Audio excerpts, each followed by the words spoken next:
Oh, sometimes you gotta pop out and show niggas. That's true. Not that way. But I prefer like that. they didn't. I prefer they didn't because I was 10. Yeah, I was going as man. I had seen them burners before, but you was 10. I was sitting on TV. No, honestly, at that point, I don't know if I've even seen those on TV. That's crazy. I was 10.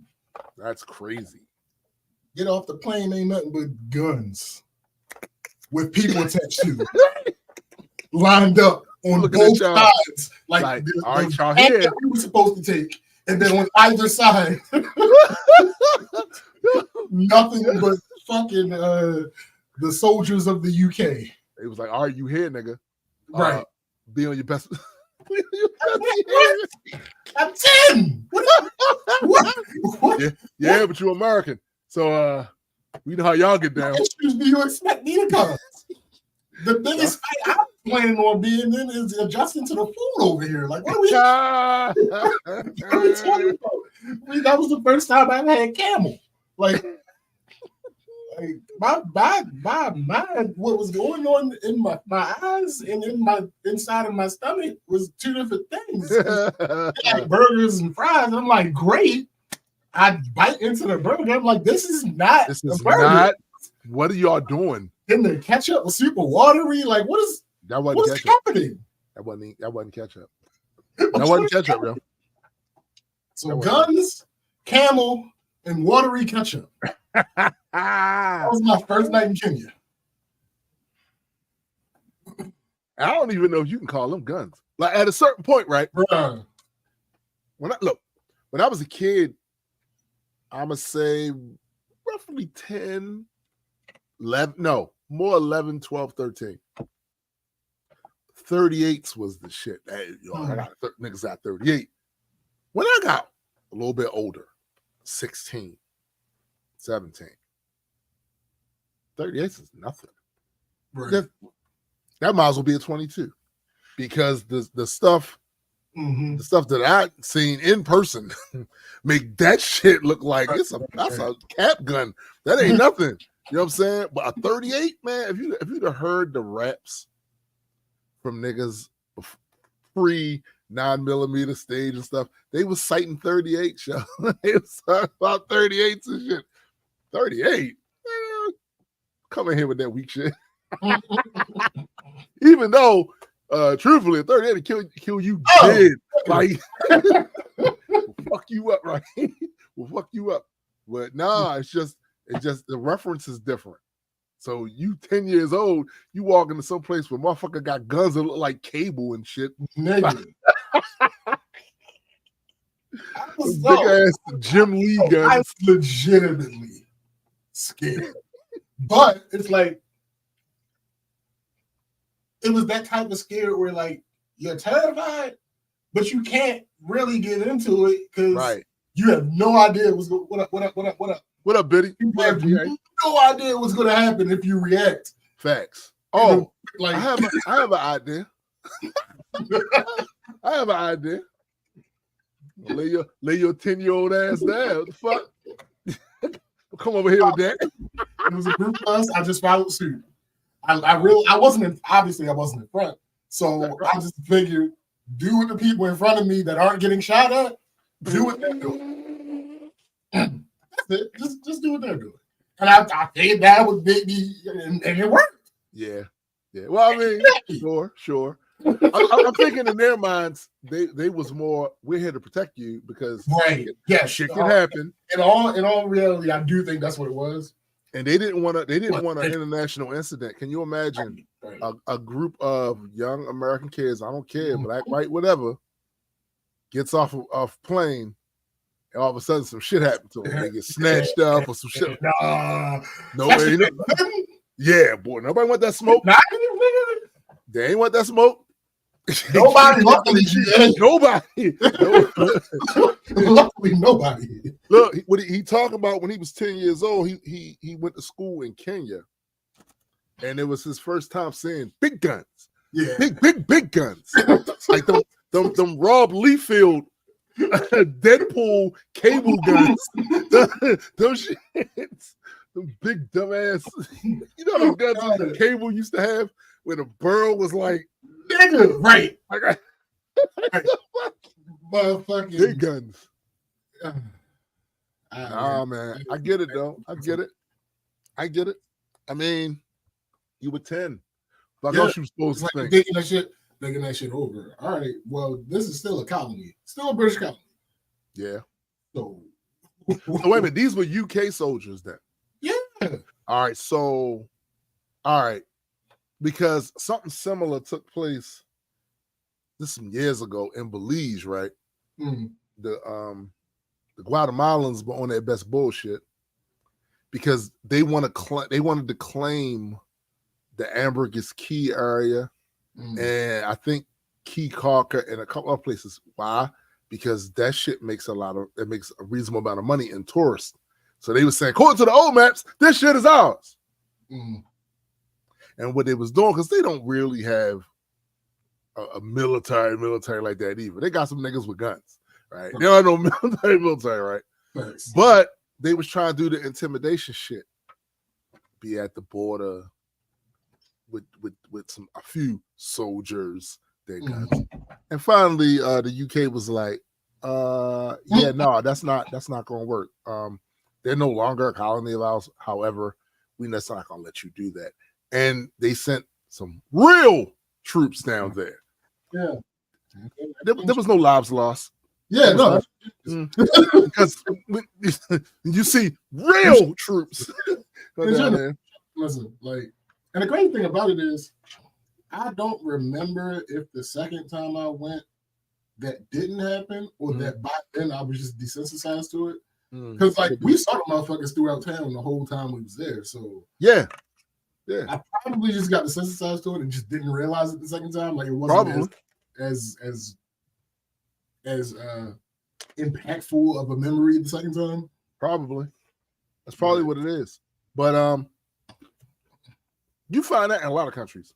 Yeah. Like I told you before about being in Panama watching the cops jump out, pop out and show niggas these big ass guns.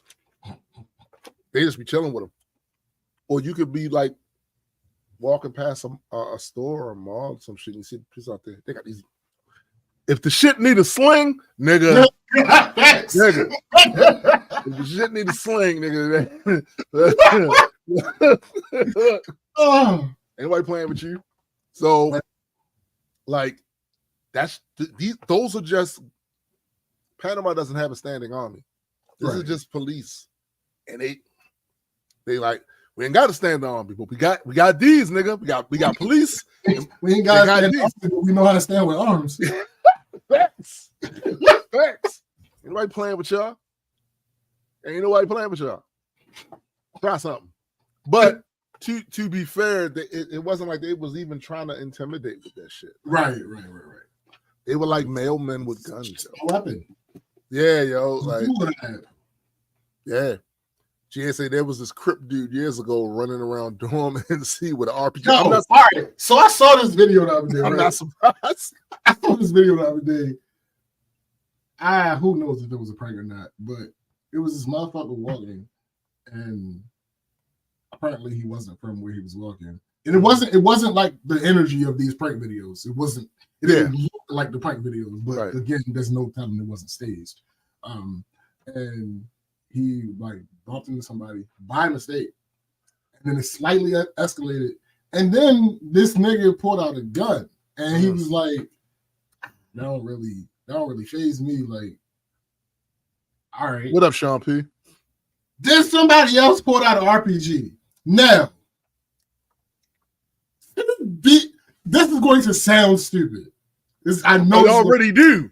It already do. No, I can't say for sure because I've never had anybody pull an RPG on me. However, at least not in real life. However, I don't know how scared I would be if you pulled an RPG out. Because you're gonna kill yourself too. What? But see, the crash out is real. Look. Yeah, here's what you have to be concerned about. They're stupid. Reality. Right. That's why. Yeah, that's why you should be afraid, because they're stupid. Yeah. They're stupid. Like, are you really about to? Maybe. Maybe. Niggas be dumb. So niggas be dumb. And listen, I watched the Queens flip video not too long ago. I think they were in Queens, or maybe they were in Brooklyn. Mm. You know how, I don't know how many of y'all have watched Queens flip, but he's ass, and he the conversations he had with people, his friends in these different areas and shit, it would just be it's just so absurd, and it's hyper aggressive, and it's all some shit. He's in the spot. This motherfucker pulls out a flamethrower. And before you think it's a prop, it's not, because he shot the son bitch several times, leaving these long streaks of flames on the sidewalk. And this motherfucker stand, and I'm like, yo, this is the type of shit you see over here in the States. That's what you'll see. And to be real with you, I have known people with things they weren't supposed to have. Well, sure, you know what I mean? So, like, there's always a way to get something, right? It's always a way. Even if the person themselves didn't have the connect, maybe somebody else had to connect. They stole it from that person. That's because it was easier to get in a gun. Facts. Facts. What up, Iron Woman? Facts. What up? That's a fact, because it's difficult. But you know, it's so funny, right? It's how hard it is to get guns in New York. They ain't stopping niggas from shooting people. Oh, well, come on now. Come on now. They ain't stopping that shit. Stop that shit at all. Like, yo, you know, the gun laws here is really strict. Yeah. So it shouldn't be no guns here then, right? Huh? What's that? No? That's not the case? How's that happen? There's a lot more that needs to happen. Yeah, apparently. You know what I'm saying? Like, yo, listen, in Maryland, God damn it, you can get a gun down here, but the last I checked, it take you, I think it was between 30 or 90 days after you fill out the application. It's not like you can walk into the store and just purchase a handgun. You can walk into a store and just purchase a shotgun or a rifle. You cannot walk into there and just buy a handgun. No, they're going to do a federal background check. Now, let's say you pass the federal background check and you're able to get the gun. You still can't carry that shit on the street unless you go and try to apply for a carry. Do you know how hard it is in Maryland to get a license to carry? They make you go through mad hoops. And it's like, do you work for a job where you carry a bunch of money on you? Are you trying to get bonded for some security job? What the fuck there? Are you doing this? Did you stand upside down while hula hooping in the rain?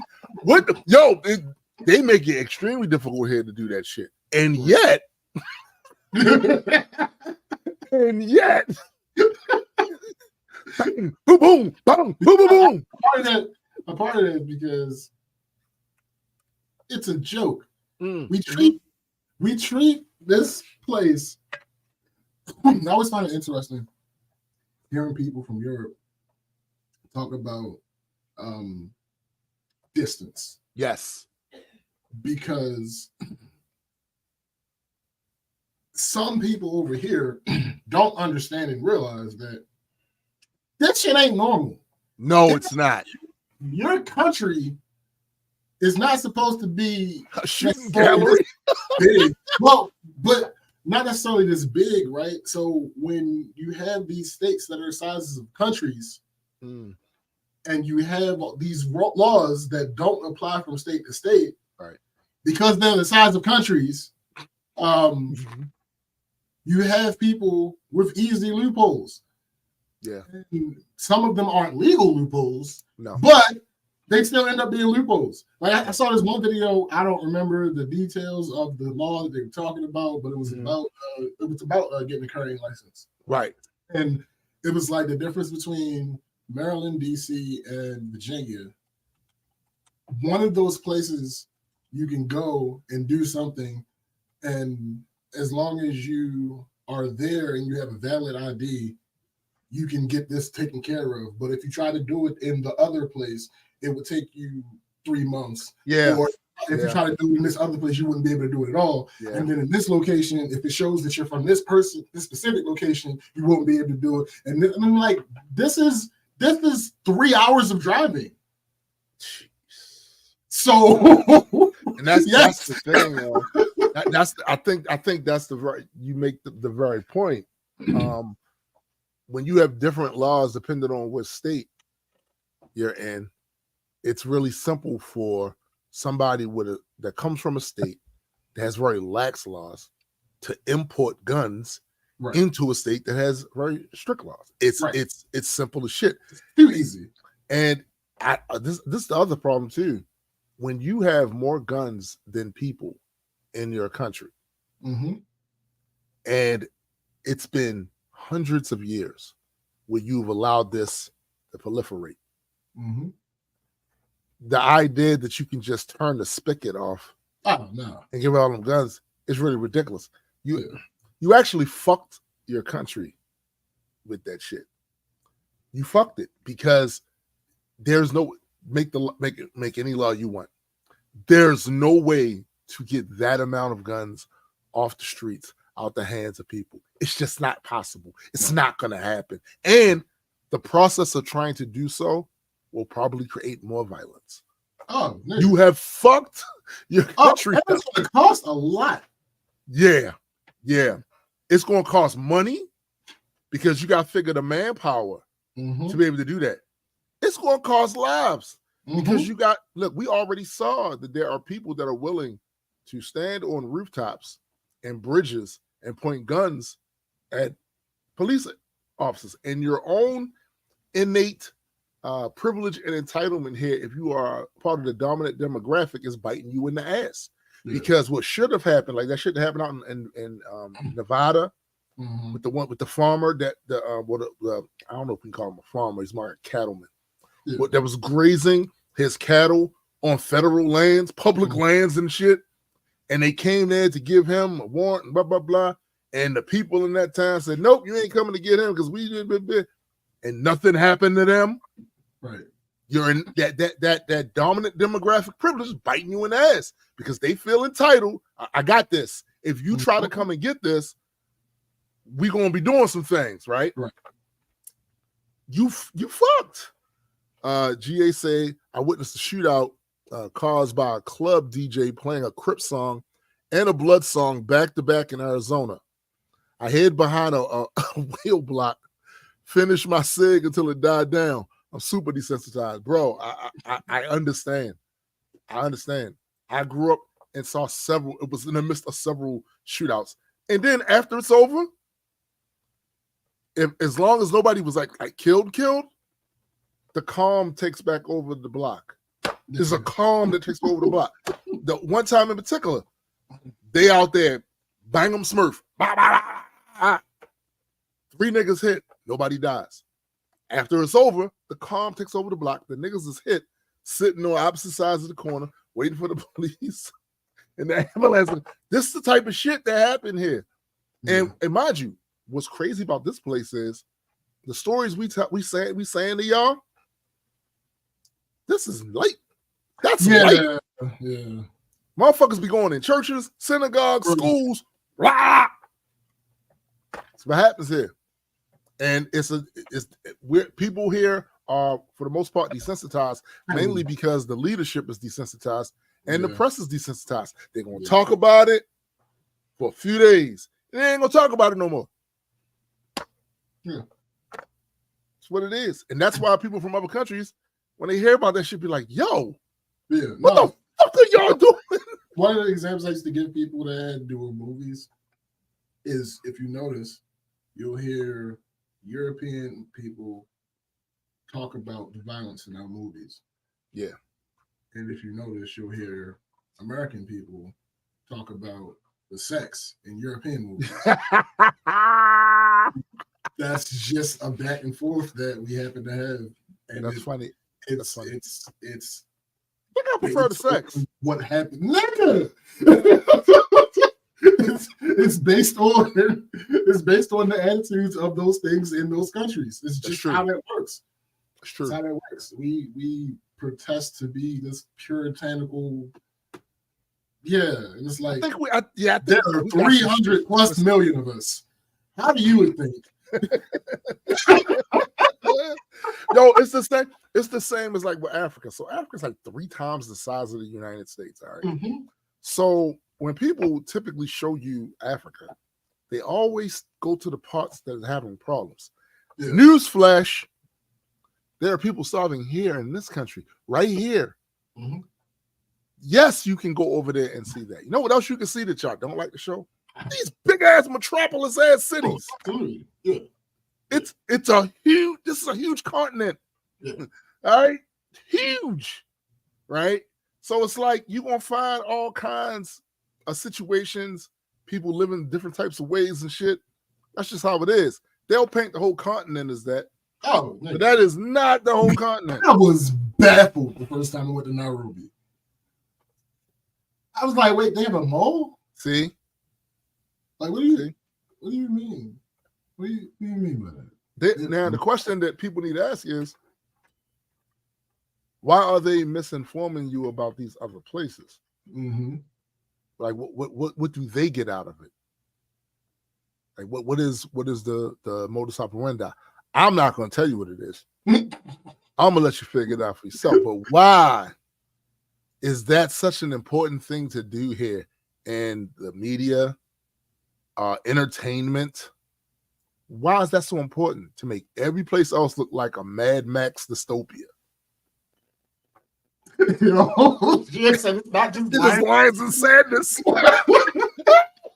Hey, yo, listen. That these are questions that need to be. Listen, the first time I left the country, where I was old enough to remember, I was like, oh, right? I was like, oh, all right. Yep. Why they say that? Well, why they say this look like? Mm-hmm. Yeah. But why you got stunt like every place else? Like when you hear certain politicals over here talking about they hate us because we free. Like ain't no place else free. Right. Like ain't no place else. Like ain't no place else. We had this like point system thing based on behavior and academics and all that other shit. And one of the rewards was going to Nairobi. And I'm like, why the fuck would I want to go to Nairobi? Like, and then I went. Yeah.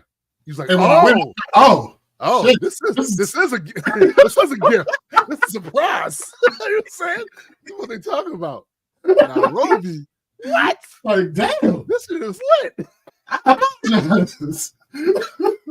And mind you, you are a mid-30-year-old man. You were 10 then. I was 10, yeah. To think about that was that then. Right. Imagine what it is, man. You know what I'm saying? My list to go back. Just saying. You are not bugging when you ask the question, how are you invested in making me think every place else is a shithole? Right. Except here. Yeah, I mean. Here, where bridges are collapsing. Here, where these big ass sinkholes in the street. Here, where there are alleys full of trash and rats. And all I gotta do is walk downtown Baltimore and be like, God damn, especially at night. What the fuck? There's certain alleys, I dare you. I dare you. There are certain alleys down it. I got one for you. Lexington Market. Yeah. Cross the street. Mm-hmm. Walk down. There is an alley that leads to Howard. Mm-hmm. Go down there at night. No thank you. The only reason I know is because that's the route I used to take. Because when I worked at night, I would get out the bus, walk down there, go through that alley to get down to Howard.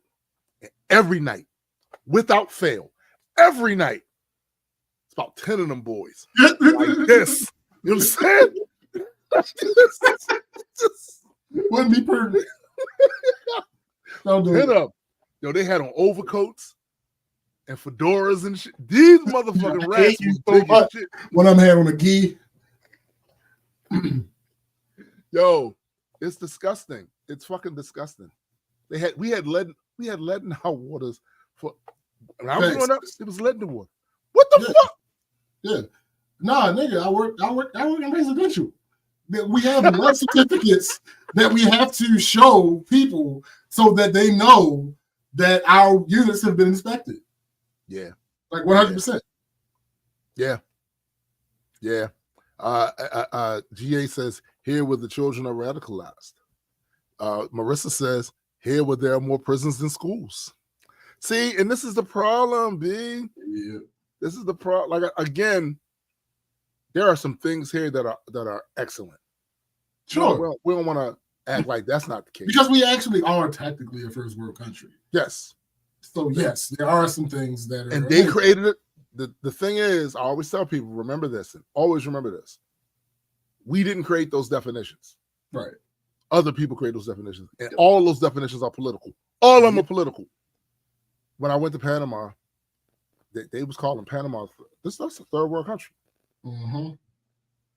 So as I rode across the highway, right, into the main part of the city, there's this big neon fucking digital sign up there, and these huge skyscrapers. There's yachts over there in the goddamn water and shit. And is it? Because I've seen places here that look worse than that. Right? Yeah.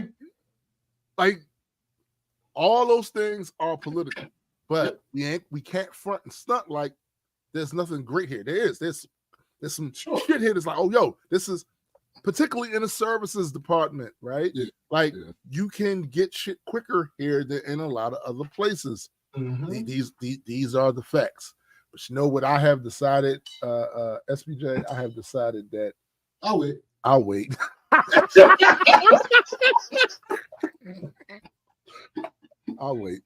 I'm good. Time to slow down a little bit. You know what I'm saying? Take it slow. And people seem like they all right with waiting and shit. You know what I'm saying? Like they healthier. I'll wait. Yeah. I'm just saying. Nah, I get it. Oh, we could just be bugging. I mean, it's always a possibility. I'm open to that possibility. Yeah, we have the capacity to bug. It's a possibility. One day, those who are still breathing are going to look back at this time. Certain shit that they lie every day about is going to come to realization. The thing I hope for the most when that happens is that motherfuckers are actually held accountable. Because typically what happens is years down the line after some shit happened and we thought we knew what was going on, only to find out later we didn't, the people, even if they're still around, are not held accountable for that shit. Correct. That's a fact. Unfortunately, that's how that goes a lot. Right. So that's my. I don't have I'm not optimistic about that being the case because that has never been the case. Right. When they were held accountable.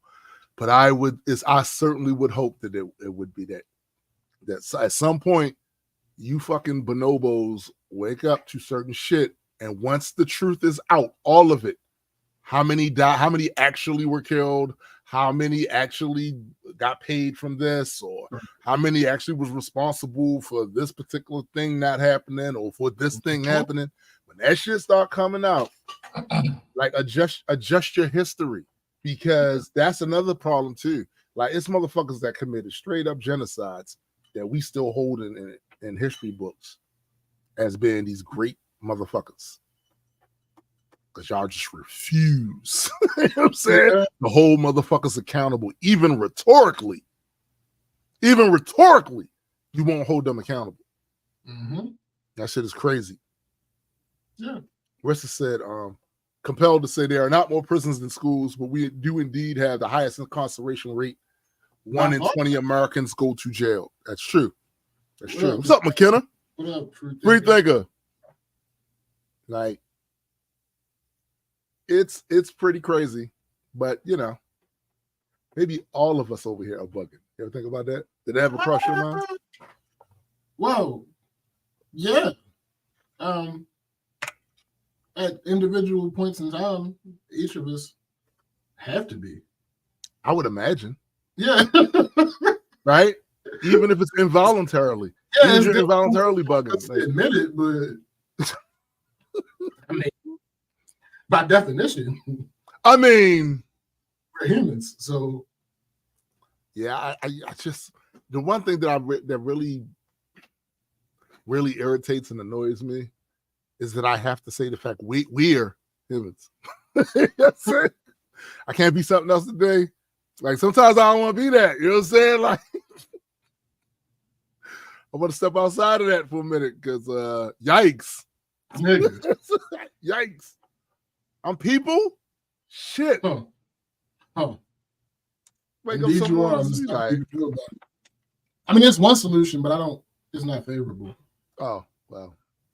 Didn't know, but no, I guess it's the only game in town right now, but damn. Sometimes you wake up in the morning with, what if today is the day where I open my front door and there's like an alien out there going, "We found you, my son." What do you mean? Yo, we have been looking for you for 55 years. There was some shit that took place. We had to jettison some kids, save them and shit. But once we got shit straight, we wanted to come back and get you. Like, finally. Yes. Pipe dreams. Yes. I knew I wasn't one of you motherfuckers. I knew it. Oh, reckless pipe dreams. Yes. I'm just saying. It's yeah. No, unfortunately for you, there's only one way of living as a human being, and that's to stop living. Yeah, and that sucks. All of that sucks, right? The idea of it. It's like, damn if you do, damn if you don't. Oh no, you're damn both ways. Not even there's no don't. There's no don't. You're just damned. It's just damn. There's no don't in this scenario. It's just a pipe dream. It's probably one I had since I was a kid. What if one day you go to school, some kid comes in, some new kid comes in, go, "Hey, I'm your brother." Yo. No, you're not. Listen, they sent me here in this smelly thing to tell you we gotta go because you're not one of them. Real prove it. Then they show me some shit and I'd be like, oh, I knew it. I'm out. Grab my bag. Look. Yo. Again, unfortunately. Yeah, well. For you. Yeah. That's not really. Yeah. Just a pipe dream. Just but a dream. 'Tis but a dream. Midsummer's Night Dream. Yes. So what are we on today? So I wanted to make sure I touched on that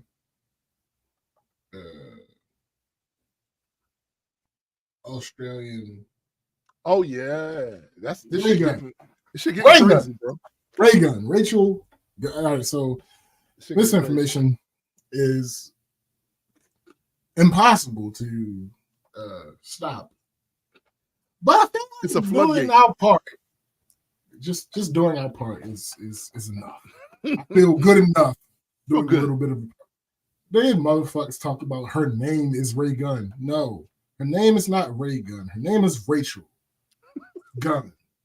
It is a nickname, and it bothers me that y'all are so separated, apparently, from the thing that she, not just her, is trying to appropriate. That you don't understand the fucking nickname. What would make you think? Great point, bro. What would make you think? That's a great point. That her actual name was Ray Gun. What up, Greg? Like, what are we doing? What up, Greg? So,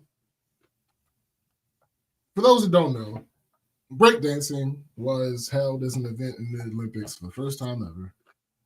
And interestingly enough, the United States didn't send a single black, but that's not what we're talking about right now. So the talk of the town was an Australian PhD, Rachel Gunn. I thought you were about to say Rachel Dolezal. Go ahead. Well, no. So the article that I wanted to read, kind of sums up everything that I'm about to say, but I can't read it because it's behind a paywall, and I refuse to pay for this. I hate them. I hate when they do that. It says, like, listen to this shit. This is the beginning of the article. Cringeworthy and amateurish, yes, but Ray Gunn is no further. The inaction of the AOC is partly to blame for fueling conspiracy theories over Rachel Ray Gunn's Olympic selection, but the breakdancer's weird routine will live on long after the fake controversy is about died down. It's the reason that I wanted to read that one so badly is because it was not defending her bullshit. Okay. That's why I wanted to read that one in particular. I could not find another one with that type of tone. Because the rest of them were trying to defend the bullshit. Is that what you're saying? Is that what you're saying? They were either trying to defend the bullshit or completely ignoring the bullshit. It's like, do you see now why I say, where's that knock on my door in the morning? The motherfucker to come in. Yikes! But here's the thing. One of these articles did. Oh shit! Keep going. I can hear you. One of these articles did give make a good point, and they're saying that it is likely that one of the reasons that this rumor started is because of how terrible she was. Yes, thank you. I appreciate you putting that in your article because again, some of these articles I'm finding were just ignoring how terrible she was at this particular thing, and some of the articles that I found were like, oh, she's gotten mixed reaction. No, this is bullshit, and I'll tell you why. Is it factual that she's gotten mixed reactions? Sure. Yes. And I would be being disingenuous if I fussed at any journalistic endeavor that kept to the facts. The issue is, as factual as that may be, it is a bit disingenuous. If there is something that was birthed from a particular culture and it makes it to a certain stage, and there are people defending it who are not of that culture. Yeah. Only people defending it are people that are not of that culture. Yeah. It's not really being defended. Yeah. It's more being attacked than being defended. Well, bro, here's the part about that makes what you say, still, man, what you say. We see this happen often. Yeah. So there's a certain culture that developed a certain way of doing things. This thing was so fresh, so dope, so new, so innovative that it got out past the culture. Yeah. And then people who aren't part of the culture at all, they take a slice of what that very popular piece was and say, oh, that's this. Not realize that's a tip of the iceberg to the dopeness that's down there that y'all overlooking. And then because they have the numbers, they get to define what that shit is. Where's the numbers? So,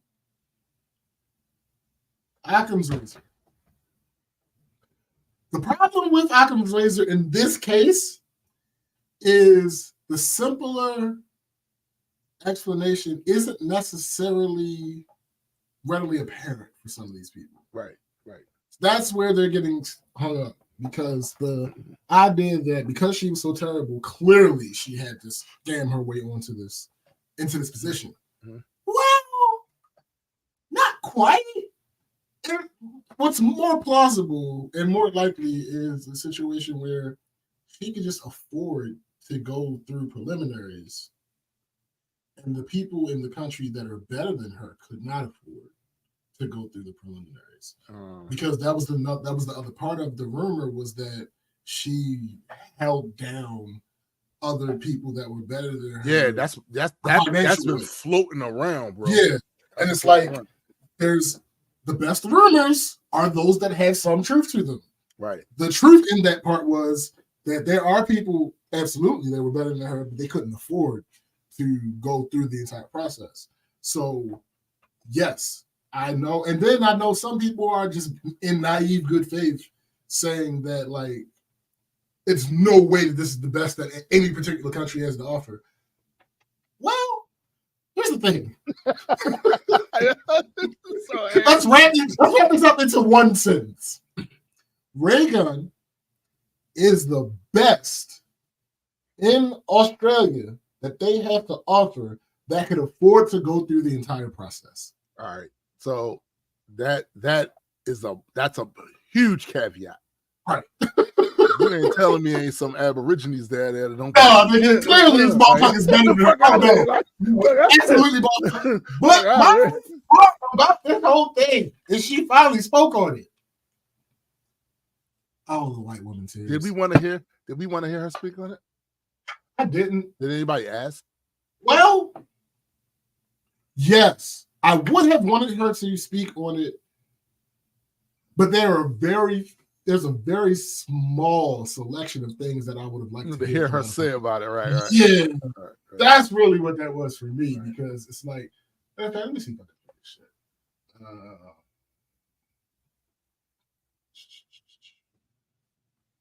First, I gotta find it. Here we go. All right. Because nothing makes me pull out the tiny violin quicker than white woman tears. I'm just being honest. I can't even lie about it at this point. What is this video? Ray speaks out. I worked my butt off preparing for the Olympics. Nobody cares. You suck. Yeah. I don't care. I hate this idea that because you worked hard, you deserve something. In other words, she's running around talking about, she basically summed all this up in, I did my best. Well, next time, if there is best is a relative term. Do the best of somebody better. Thanks. Your ass. And I gave my all, truly. Rachel. See? Again. See? See? It wasn't good enough. We don't care. We don't. No, that's the other thing that's crazy. You was on the Olympics. You was in the Olympics in the same era and time as Simone Biles. We don't want to hear you. No. We don't want to hear that.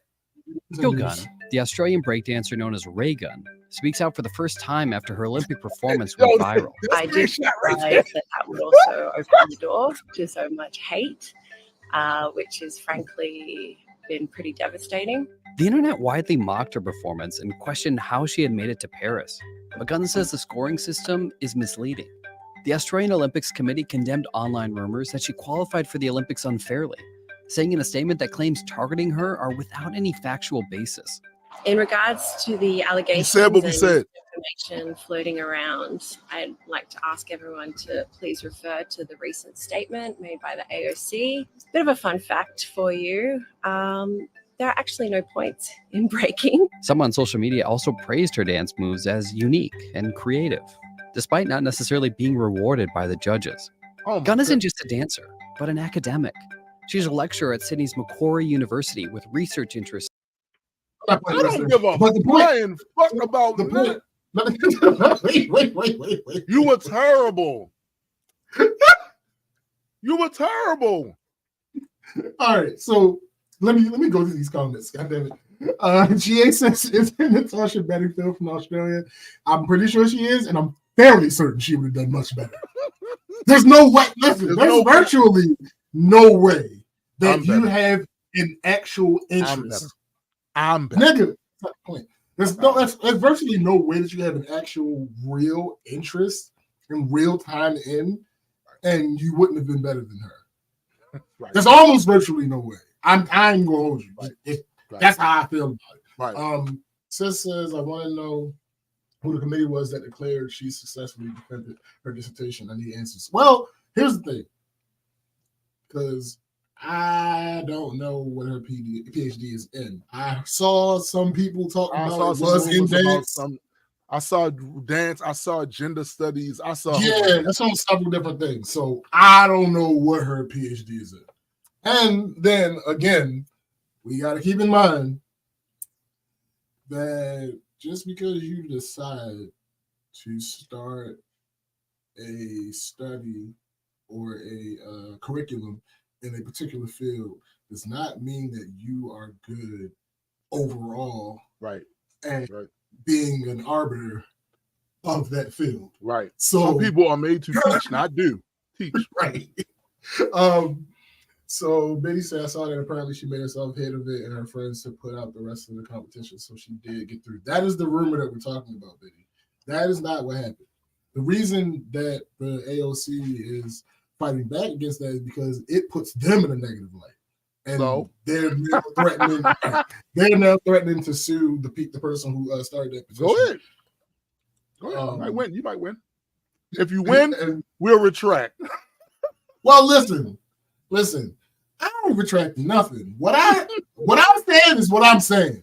I don't care about none of the rumors. I know what I saw. Oh my goodness, my eyes are bleeding. I know what I saw. That shit was terrible. Hold up, stop. You know how it feels to be a motherfucker that saw breaking in the movie theaters when it was out. They had to see this shit. Fuck out of here. Fuck out of here. But even and then even any of the iterations or derivatives of such, you have watched You Got Served and then go and see the fucking Olympic Games. Come on, man. And this is what's happening. That's an insult. She can't even walk actively, bro. I was there when it was all the rage, when it started to matriculate down from New York and make its way down to Maryland into Baltimore. I was there. I've been a part of it. Right. Battles happening, block against block. It's niggas rapping, it's niggas breakdancing, it's niggas. Yeah. To have to see that shit is I need it. Listen, after watching that routine, I need a palate cleanser. Yo. I like to make another call to action for the people that are culture adjacent. Okay. And give you another perspective as to why you should not be doing some of the shit you're doing as it pertains to this topic. The idea that someone that's completely unrelated and did not grow up, was not seasoned, molded in a particular culture, can just pick it up and do it to a great degree, it cheapens what you feel about said culture. Yeah. This is not how things work. It takes out the specialty if you think anybody can just pick up and do it to a high level. That's not how that shit works. And you are telling on yourselves. Right. You're telling on yourselves to be like, oh, there has to be a bunch of people better than her in this particular. No, they don't. They don't. It's not their culture. Why you talking shit about the Australians? No, it's not has nothing to do about the Australians themselves. It's nothing about them in particular. This is about anybody that's not a black-based dancing group of individuals. Like, again, all of the ridicule, all of the memes, all of the jokes, you're gonna get that because you were horrible. Oh man. Listen, at the end of the day, right? All of this stems from your performance. Mm-hmm. If you don't went up there and went full on turbo, Yo, if you would have went out there, what that little white girl that used to be in all the Missy videos? Yes. If you would have went out there like her, what? This wouldn't have been happening. We wouldn't even be a conversation right now. This all began with all the rest of us. Like a fish on the ground. We didn't know who the fuck you was. This all began for all the rest of us when we saw that dirt ass routine you did. That shit was fucking Huff. And you know it was Huff. You can go back and watch the tapes if you think otherwise. Sorry. Shit was Huff. But you put it all into it. Man, that shit was it wasn't even regular weed. I've seen regular motherfuckers who ain't the top of the line destroy that. The fuck out of here. Like that's nothing. And here's the other thing too. You know, this is all portions of hip hop culture. And in hip hop culture, we gonna talk shit when you trash. Oh yeah. 100%. So get used to it. Stop doing this peeling of an onion shit and taking a piece of it and thinking the rest of the culture don't come with it. That is where the appropriation comes in. Yeah. I'm glad you said that because I saw a post somewhere talking about if y'all don't like such and such parts, or if y'all think this particular culture is such and such, then why do you keep taking? I'm like, you almost arrived at a point. You almost got there. You were this close. You gotta be quicker than that, though. That is the point. Yeah. That is what appropriation is. Yeah. It is picking and choosing the parts that you want to take from it. But part of this, this is why when you put yourself out there to rap, when you put yourself out there to DJ, when you put yourself out there to graffiti art or break and all other shit like that, everybody from that culture understands if you are dirt, you'll get dissed. Yep. Period. If you listen, I have been a part of this culture for a long fucking time. And I am telling you, I don't give a fuck where it was at. You could have been doing this shit for school. Like they had some school performance and you got up there on stage and talent show shit and you went up there. If you rapped and you was dirt, there was no polite clapping for that. They would politely clap for almost everything. Bro, I'm telling you, anything else, they got up there, they wasn't quite that great. They would give them when it came to anything to do with hip hop, rap, whatever, and you got up there, you was dirt. Sandman, you got the Sandman treatment, bro. Like I don't even know. But again, like I said, it makes you a point. It makes you a point about being uninitiated in the culture, and you want to peel off pieces of it. And then got the audacity to tell the rest of us that we shouldn't have any negative comments. Nigga, that's what hip-hop is. You get up there and you suck, you're going to hear it. Thanks. It's that simple. Unfortunately. I don't know what to tell you. Stay away. Right. If you have an issue with it, stay away. That's cool. All. It's part of it. You think I ain't never go on stage and didn't get booed? Come on, man. Like it's part of the game, B. You think I wasn't in the fucking lunchroom of my school and niggas beating on the table making beats and motherfuckers rap and everybody hear your shit and be like, nah, that ain't it. Boo! Who this man? That's part of it.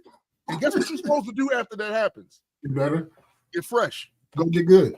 Go get fresh, yo. Go get you right now. You whack. Go get fresh. Thanks. This is a very simple concept. Yeah. The whole iron sharpen iron thing. That's boo. Boo, I say. Boo. Boo earns. Electric booger. Boo. I hate you so much. All right, so the next thing. Should we get mad or oh, actually, both of them gonna make Yo, I just saw what Sis posted. She might as well showed up to the 100 meter. It's simply factual. It's simply factual. There's no way around it. Oh, she's right. I can't.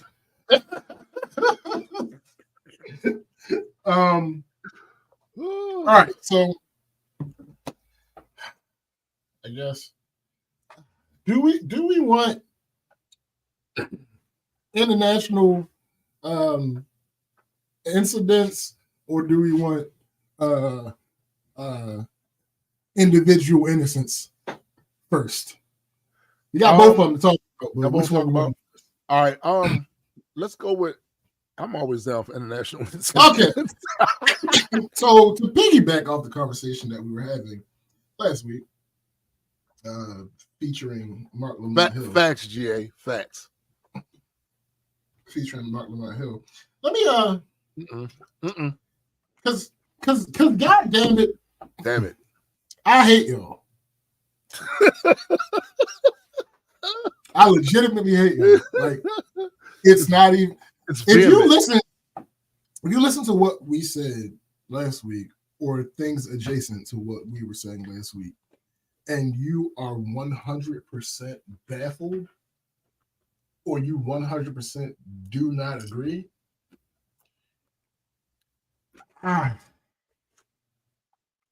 first of all,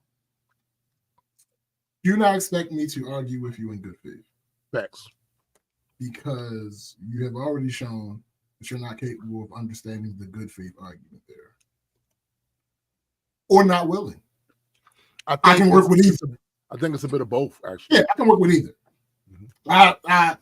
My pettiness is long documented. I don't really need too much more than either one of those things to activate it. Mm-hmm. So that's what it is what it is. So I have been scrolling the Twitter streets. I refuse to call it that other name. I'm not calling it that either. It's dumb. I'm just not going to do it. As I look at my screen and see it all over the place, I'm never.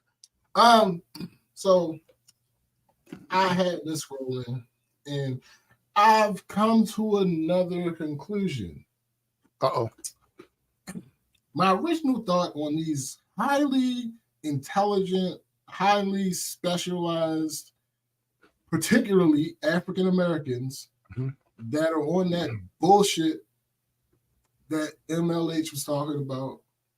My first thought was they were just trying to find the best way to solve a problem that they viewed disproportionately. Mm-hmm. I'm now convinced that they actually know what we're saying is true. They're just settling in delusion. That's entirely probable. Yeah, that's my new take on this, because let me go through this goddamn let me go through this person's tweets. This person says, let's clear this up. People critical of Kamala Harris aren't telling you not to vote for her. We're asking that you help hold her accountable for folks who are routinely and systemically left behind by both parties. So, when I saw that, I was still on my good faith opinion of these type of people. So let me check out what they're saying. Let me look through these comments, because clearly I'm already aware there are going to be people arguing in good faith and not arguing in good faith that are going to be responding to this person. Yes, sir. It's going to get traction. So let me see what's going on here. So somebody says to her, get her in office first. Well, actually, one thing I didn't say, there were several people in there talking about, yes, a lot of people are doing exactly what you're saying they aren't doing. And I wanted to be clear on that. This is not a situation where it is, we're not telling you not to vote for her. We're just letting you know that we should be holding her accountable. That's not the message that is coming across most prevalently in this. No, it's not. It's not, because if it was, I'd be agreeing with that. Right.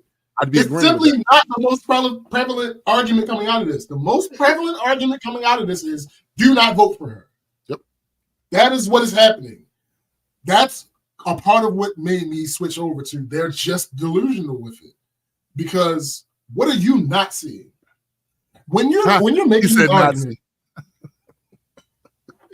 when you're making a good argument, a good faith argument, a part of that is absolutely seeing what your opposition is and addressing their argument piece by piece and with research and with all that other good stuff. Sure. But a part that we seem to miss we missed is looking at the other people who hold similar sentiments to us to compare our take against compare and contrast to see what is going on. Because oftentimes that will lead to you realizing that you may be on the wrong side of this thing. That's true. That is just how that works. Sometimes you have to look at the people that you're standing next to as well as the people you're standing across from. You got to look at everybody.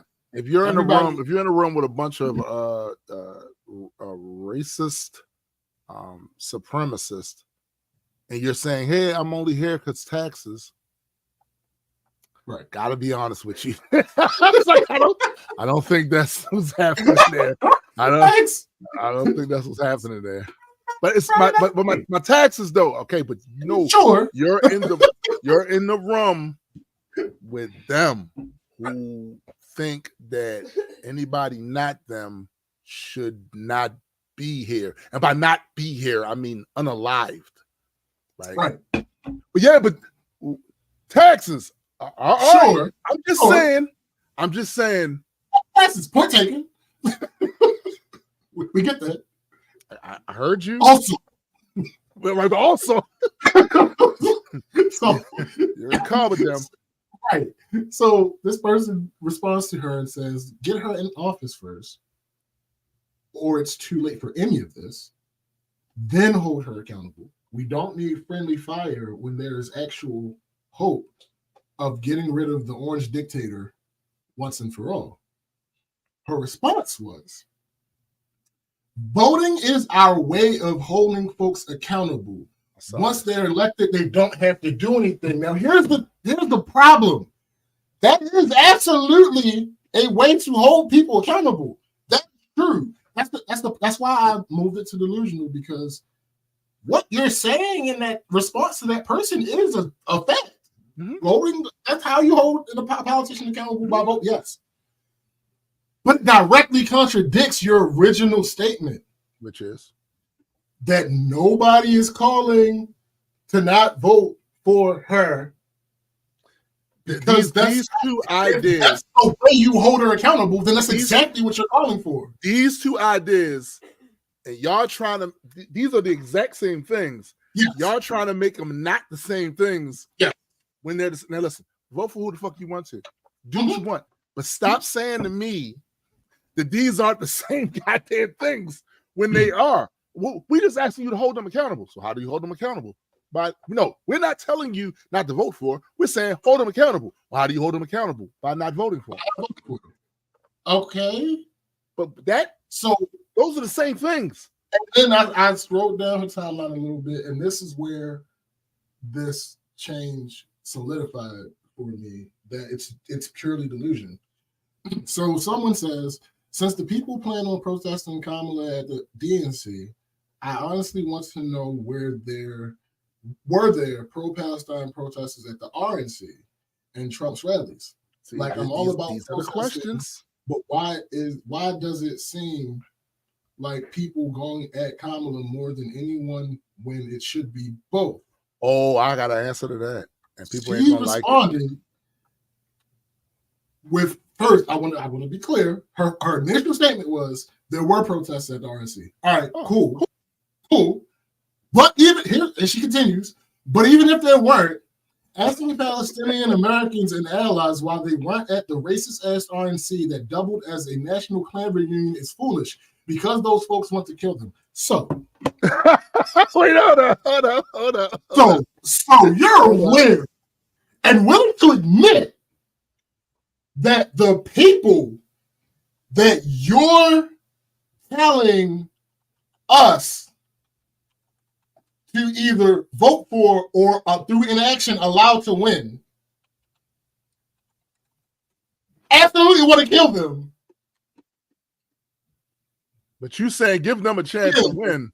We got to give them a chance to win. Because you're fucking delusional. That is how that solidified it for me. Because it goes back to this idea that McKenna just pointed towards. Right. In the presidential race, currently, and since Ben Pippin. And probably forever. A third party vote is a throwaway vote. It is that simple. I don't understand what y'all don't understand about arithmetic. That's my biggest issue here. Bro, it's the math. Outside of ignoring the plight of black people. It's the math, but it's also wishful thinking because of the facts on the ground. So here's the facts on the ground, y'all. Both Democrats and Republicans have governors, mayors, aldermans, city councilmen, senators, congressmen. Yep. I haven't even got to the president yet. Right. I'm strictly talking about all of these other offices. Now, here's the thing. If I come from the leopards are eating my shoes party, right? And the only time you see me is every 4 years for the highest office in the land. But during that course of time, which sometimes be prepared for the long haul, it takes decades. If during that course of time, I haven't saturated the political system and structure with other people from the leopards are eating my shoes party, even if I luck up, get hit by a damn windmill, land on the ground, land on the fucking ground, right on the head of a penny, and become president, I'm not going to get shit done. And it doesn't matter what the people who put me there say. Because we've already seen here that the vast majority of people here could be for choice. And they say, fuck you. The vast majority of people here could be for some sort of gun registry. And they can say, fuck you. We're not doing that. So you're basically a lame duck. The moment you walk, the moment you take your oath, you are a lame duck because you don't have anybody there in Congress that's going to back your shit and back your play. Nobody. If you want to know why SBJ is saying that, it's the math, but it's also that. And ironically, that is the reason why the math ain't mathing. Because you got to put some work in on these other lower levels and build that shit to a point where people know you and say, I know what they're going to do. You know how I know what they're going to do? Because they got a leopards that are eating my shoes party member that's governor of such and such and such, and he be doing this. They got a leopards eating my shoes that's mayor of a such and such, and he be doing this. I know their platform well. I hear about it all the time, and I see them working on the shit. They don't get everything passed, but a lot of shit they got passed, that shit benefited fucking me. That shit benefited my neighbors. That shit benefited the community. Oh shit, a leopards eating my shoes motherfucker is running for Senate. Allow me to give him my vote because I know what he's done on the local regional level. Or I know what people like him that's part of that party do. He has my vote. Damn, he in there. Damn, another one's in there. Damn, another one's in there. And then they run for president. First thing people say is, oh, we know what they stand for. They shouldn't have to keep re-educating you on what they stand for every 4 years. Nigga. I'm doing some quick Googling because I wanna one of the reasons I called them delusional was because in the cases of this last sister and MLH, I know how politically intelligent you are. Right. So I know that you know that other elections have the potential to be equally as, and in some lesser cases, more important than the election for the president of the United States. Yeah. Yet you still push third party, which, as King eloquently just pointed out, they don't be around. They don't be around. Oh, they don't be around. It is very, very, very, very confusing. All right, so. But you also can't say that your criticism for the Republicans and the Democrats is that they only care about us when it's time to get the election. All right. So you can't say that about the third party people too, because we only see them on any wide scale. It's every 4 years. Yeah. So let's look at these numbers, because again, arithmetic is a basic tenet of society, right? There's so many things that would not exist, would not work if we didn't have a grasp of arithmetic. Right. All right. 1892, 8.5%. 1912, 27.4%. 1912, 6%. 1924, 16.6%. 1948, 2.4%. 1968, 13.5%. 1980, 6.6%. 1992, 18.9%. 1996, 8.4%. 2016, 3.28%. 2020, 1.2%. What I just read to you was the percentage of votes that a third party has gotten in a presidential election. The highest on this list was 27.4%. That, while close to a third, is not even a third. And you know why that's such an outlier? Why's that? Because the person who they named the teddy bear after was the president before he ran as an independent. Right. Right. That's why he got so many votes in that election. He had already shown that he could do the job. Right. And there was already people that were fans of him when he ran independently. What about this makes you think that the same tactics, the same schedule is going to result in one of these motherfuckers winning? Yo, let's bring it to music. Let's bring it to music. So, a lot of indies struggled, especially at a certain period in music history. Indies struggled.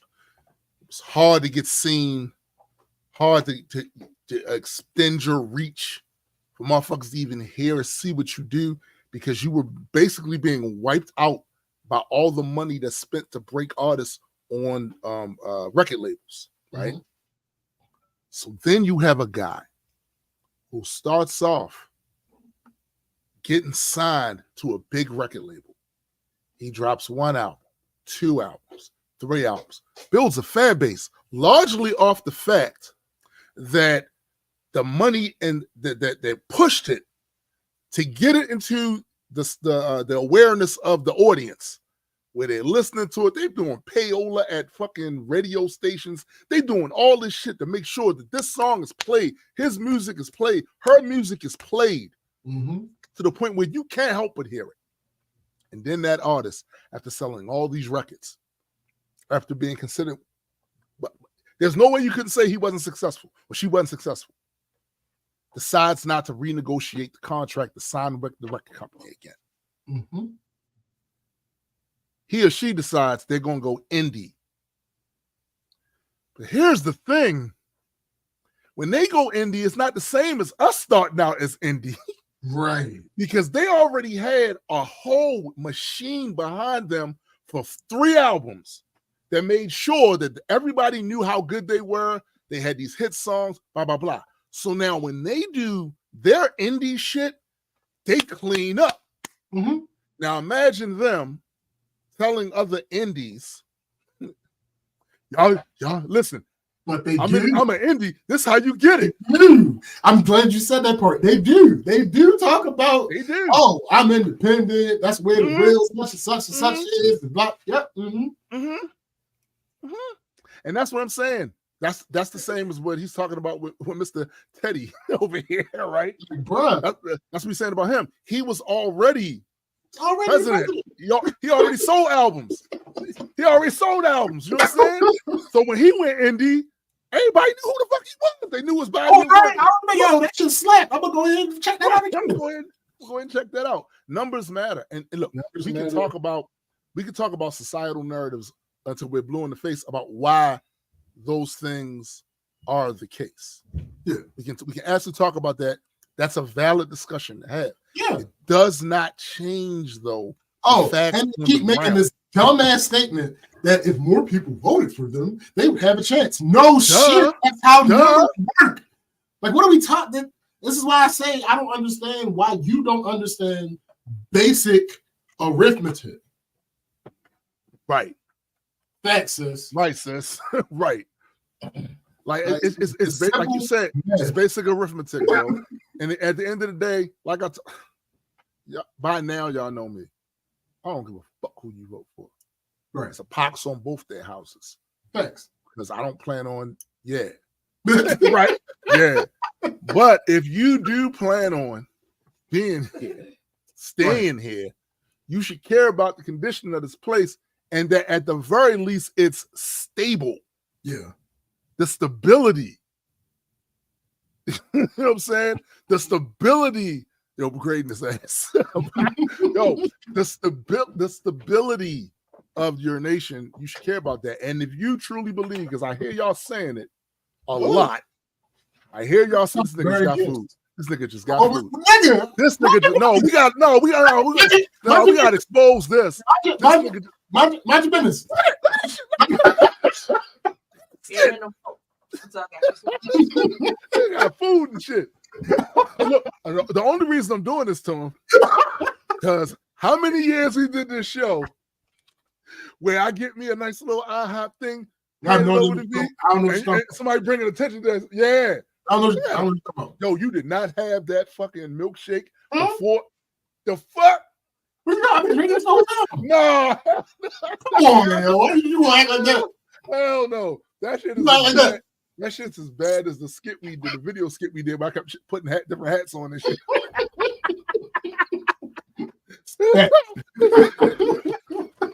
but nah, man, like I said, we can have the discussion on why things are the way they are. Yes. And if you want to change that, then put the work in to change it. This is what I keep saying. Genuine. Exactly. I would respect that so much more. So much more. Put the work in to do that shit, yo. He's a legend. Listen. I'm goated in these streets, my guy. But nah, man, y'all don't. This is my issue. Are y'all doing grassroots work? Thank you, McKenna. Are y'all canvassing community? You see that, Tim? Hush. God damn it. Hush, McKenna. See that? Hush. The entire time. Hush. So, like, I don't see y'all canvassing communities on non-presidential election years. I don't see y'all promoting them on your Instagrams and your Twitter accounts. Hey, you hear about this guy here?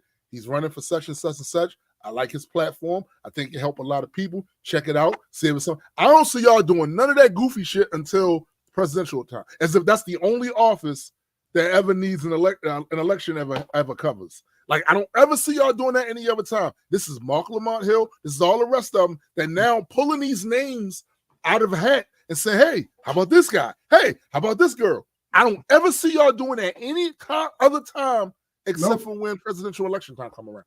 This is why it looks disingenuous. This is why it looks inauthentic. This is why if I was a Republican, I would be mad too. I would be mad. I would be mad like, hold up. Who y'all saying better than us? Where they been at? This whole time, where they been at? Who, what? Who's better than the Shogun? Yo, you stupid. Who? It's delusion. It's pure delusion because, again, We know y'all know these things. Yeah. We're talking about civics 101. Yeah. What about this? Anytime that I, without looking up definitions and having deep conversations with somebody, I, self-proclaimed hater of all politics, Right. can give you What up, at DJ? least what you're doing. What up, girl? At least give what you're doing a lesson on civics. You're on the wrong side. Yeah. It's that simple. The idea of a third party vote ticket winning the presidential election is unheard of. Y'all haven't done the work It's not a to thing. even make it possible. You haven't. The idea when somebody wins, and if one of your people that maybe not is your candidate per se, but is the person that you prefer over the other person who actually won, Right. and they win, and somebody is a detractor of them, and you come on your platform and talk about how the Congress is of the other party has the Congress, so they're gonna, what the fuck you think gonna happen with a third party? Yo, exactly. Like, why? And why it's going to be actually it's going to be worse yo, because they're going to have he's stupid. Yo, it's going to be worse because now you're going to have two parties fighting against every fucking thing you do. Why? And again, what? This is what I mean by not putting in the work. Had you put in the work, had you done the grassroots shit, had you canvassed areas and knocked on doors and did all this other shit prior to all of this, you would have had somebody in Congress or people, more than one person. Of course, you're going to need more than one person. You're going to be outvoted every fucking time. Every fucking time. And that's the thing. Y'all, it's like with a lot of things I see. Motherfuckers be wanting the top spot without doing any of the work. Like, yo, just put me there. Put me there. Can you imagine, yo? Can you imagine on a football team? A motherfucker that never came to practice. Never. Barely showed up at games. Now it's playoff time. Put me in, coach. What? I don't even know who you look. Can you give me the next stuff? Who is this one? Who is this? If the coach, listen to me clearly to expand on your analogy. If this team is good enough, because you ain't got to be the best of the best to make it to the playoffs. Right. You just got to be good enough. Right. So if this team is good enough to make it to the playoffs with how things have been going, and then this motherfucker that ain't showed up for now practice, now regular season game, and they come to the playoffs like, hey, let me be the lead quarterback. And that coach puts that person in, the coach is getting fired. Yeah, he's getting the fuck up out of there. Like immediately. Like the president of the school is gonna come down there. And coach. Like he gotta go. He gotta go. And what if he does some shit like this? Because this is what I see third party candidates doing too. What if he comes down there and says, Coach, of course you should put me in as the head quarterback. And then he shows them a video on his phone, an edited video of him in the backyard playing catch with his friends and shit. This is what I see third parties do when I see their political ads. I'd be like, so you gonna show up now with this home video. You're gonna show up now saying that, look, this is why you should let me know. That's not how this works. Even if I like what you are promoting as a candidate, I don't know you, man. Right. I don't know you. So now, and here's the other thing too. You can't really. This is the problem. All of this shit is foobarred, yo. All of it is foobarred. The only thing you elected for was alderman, and you want to run for president of the United States. What are we talking about here? You ran for dog catcher once. Look, this is the part that bothers me because then the reason why shit is so fucked up is because they'll say any fucking thing to get in office.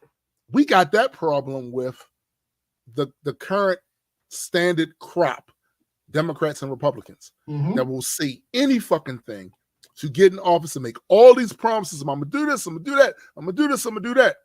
And we all know how a lot of that shit goes. Yep. They get in there, they don't do it, then they got all the excuses in the world why they couldn't do it, right? Oh, we couldn't do it because of this. Oh, we couldn't do it because of that. So we already got that problem with them. Now I got to deal with you showing up once every 4 years with a home video talking about you don't vote for me because I was school president. I was class president once. Nigga, get the fuck out of here. Well, motherfucker want to talk about Polk High. Yeah, I scored 4 touchdowns in a single game. Vote for me. Nah. You know what motherfuckers have started doing? What's They that? started invoking names like Malcolm X. Yeah. As to why we should not vote for Kamala. And I'm just like, I saw it. My thing is, let's just go off the base of Malcolm was vocal about the things happening over in Palestine, right? Let's just state that. He was. There's no denying, there's no getting around that. Guess what's different today than then? Besides everything. But social media has changed the way that the world works. And there was no such thing as back that. then, when the internet wasn't even a thing. This is not a shot. Don't misunderstand it as such. There are things that been like this. Information wasn't real time back then. No, it wasn't. So it took a while for people to update what their database has and what they understood about the world. Exactly. So it's much easier to have a measured thought about a situation. This is actually a little bit of a stalemate to them. Yeah. It's much easier to have a measured thought about a situation elsewhere when you don't feel as informed about it. Right. There are facts that will travel regardless. Right. But in this day and age, some of you may feel overinformed. Yeah. About what's going on. That's true. In these places. And like keeps getting pointed out. Congo. Kenya. Haiti. Like, oh, so for those who didn't connect the dots, that's why we started the show off talking about Kenya. Yeah, that's why we started the show. That's exactly why. We started the show off talking about Kenya. And we couldn't. Listen, I was talking to SBJ the other day, and I was like, we couldn't even get you motherfuckers to mention Kenya, Congo, Haiti. You know what I'm saying? And again, like at a certain point, right? I don't. One of the things I didn't like is the people that, especially people that live here, right? That was saying that if you try to look out for your interest this one time, right, that you might as well don't mention Gaza again. Let me just be very clear. I'm gonna say what the fuck I want, right, about what the fuck I want, and I'm gonna speak my conscience. I don't like the shit that's happening to them people. Right. I think it's a more than a tragedy. It's an atrocity. Right. And I'm gonna continue saying that and still look out for my own interest.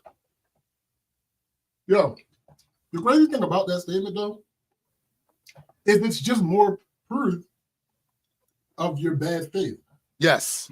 Because listen to me clearly. Outside of pride fucking with you, there is not a dire situation that I could find myself in that if somebody either prioritizes their own needs or says, yo, hold on real quick, I'm going to get to you, that I'm going to be like, no, don't fucking help me anymore. They don't help me then. They don't help me then. What? That is some of them. So you don't need help. Right. Because right now they're slaughtering you by the tens of thousands. Right. You don't need help. That makes no sense to me. No sense at all. No sense. Excuse me. Hold up. I'll be with you in a minute. I got to tie my shoelace. Right.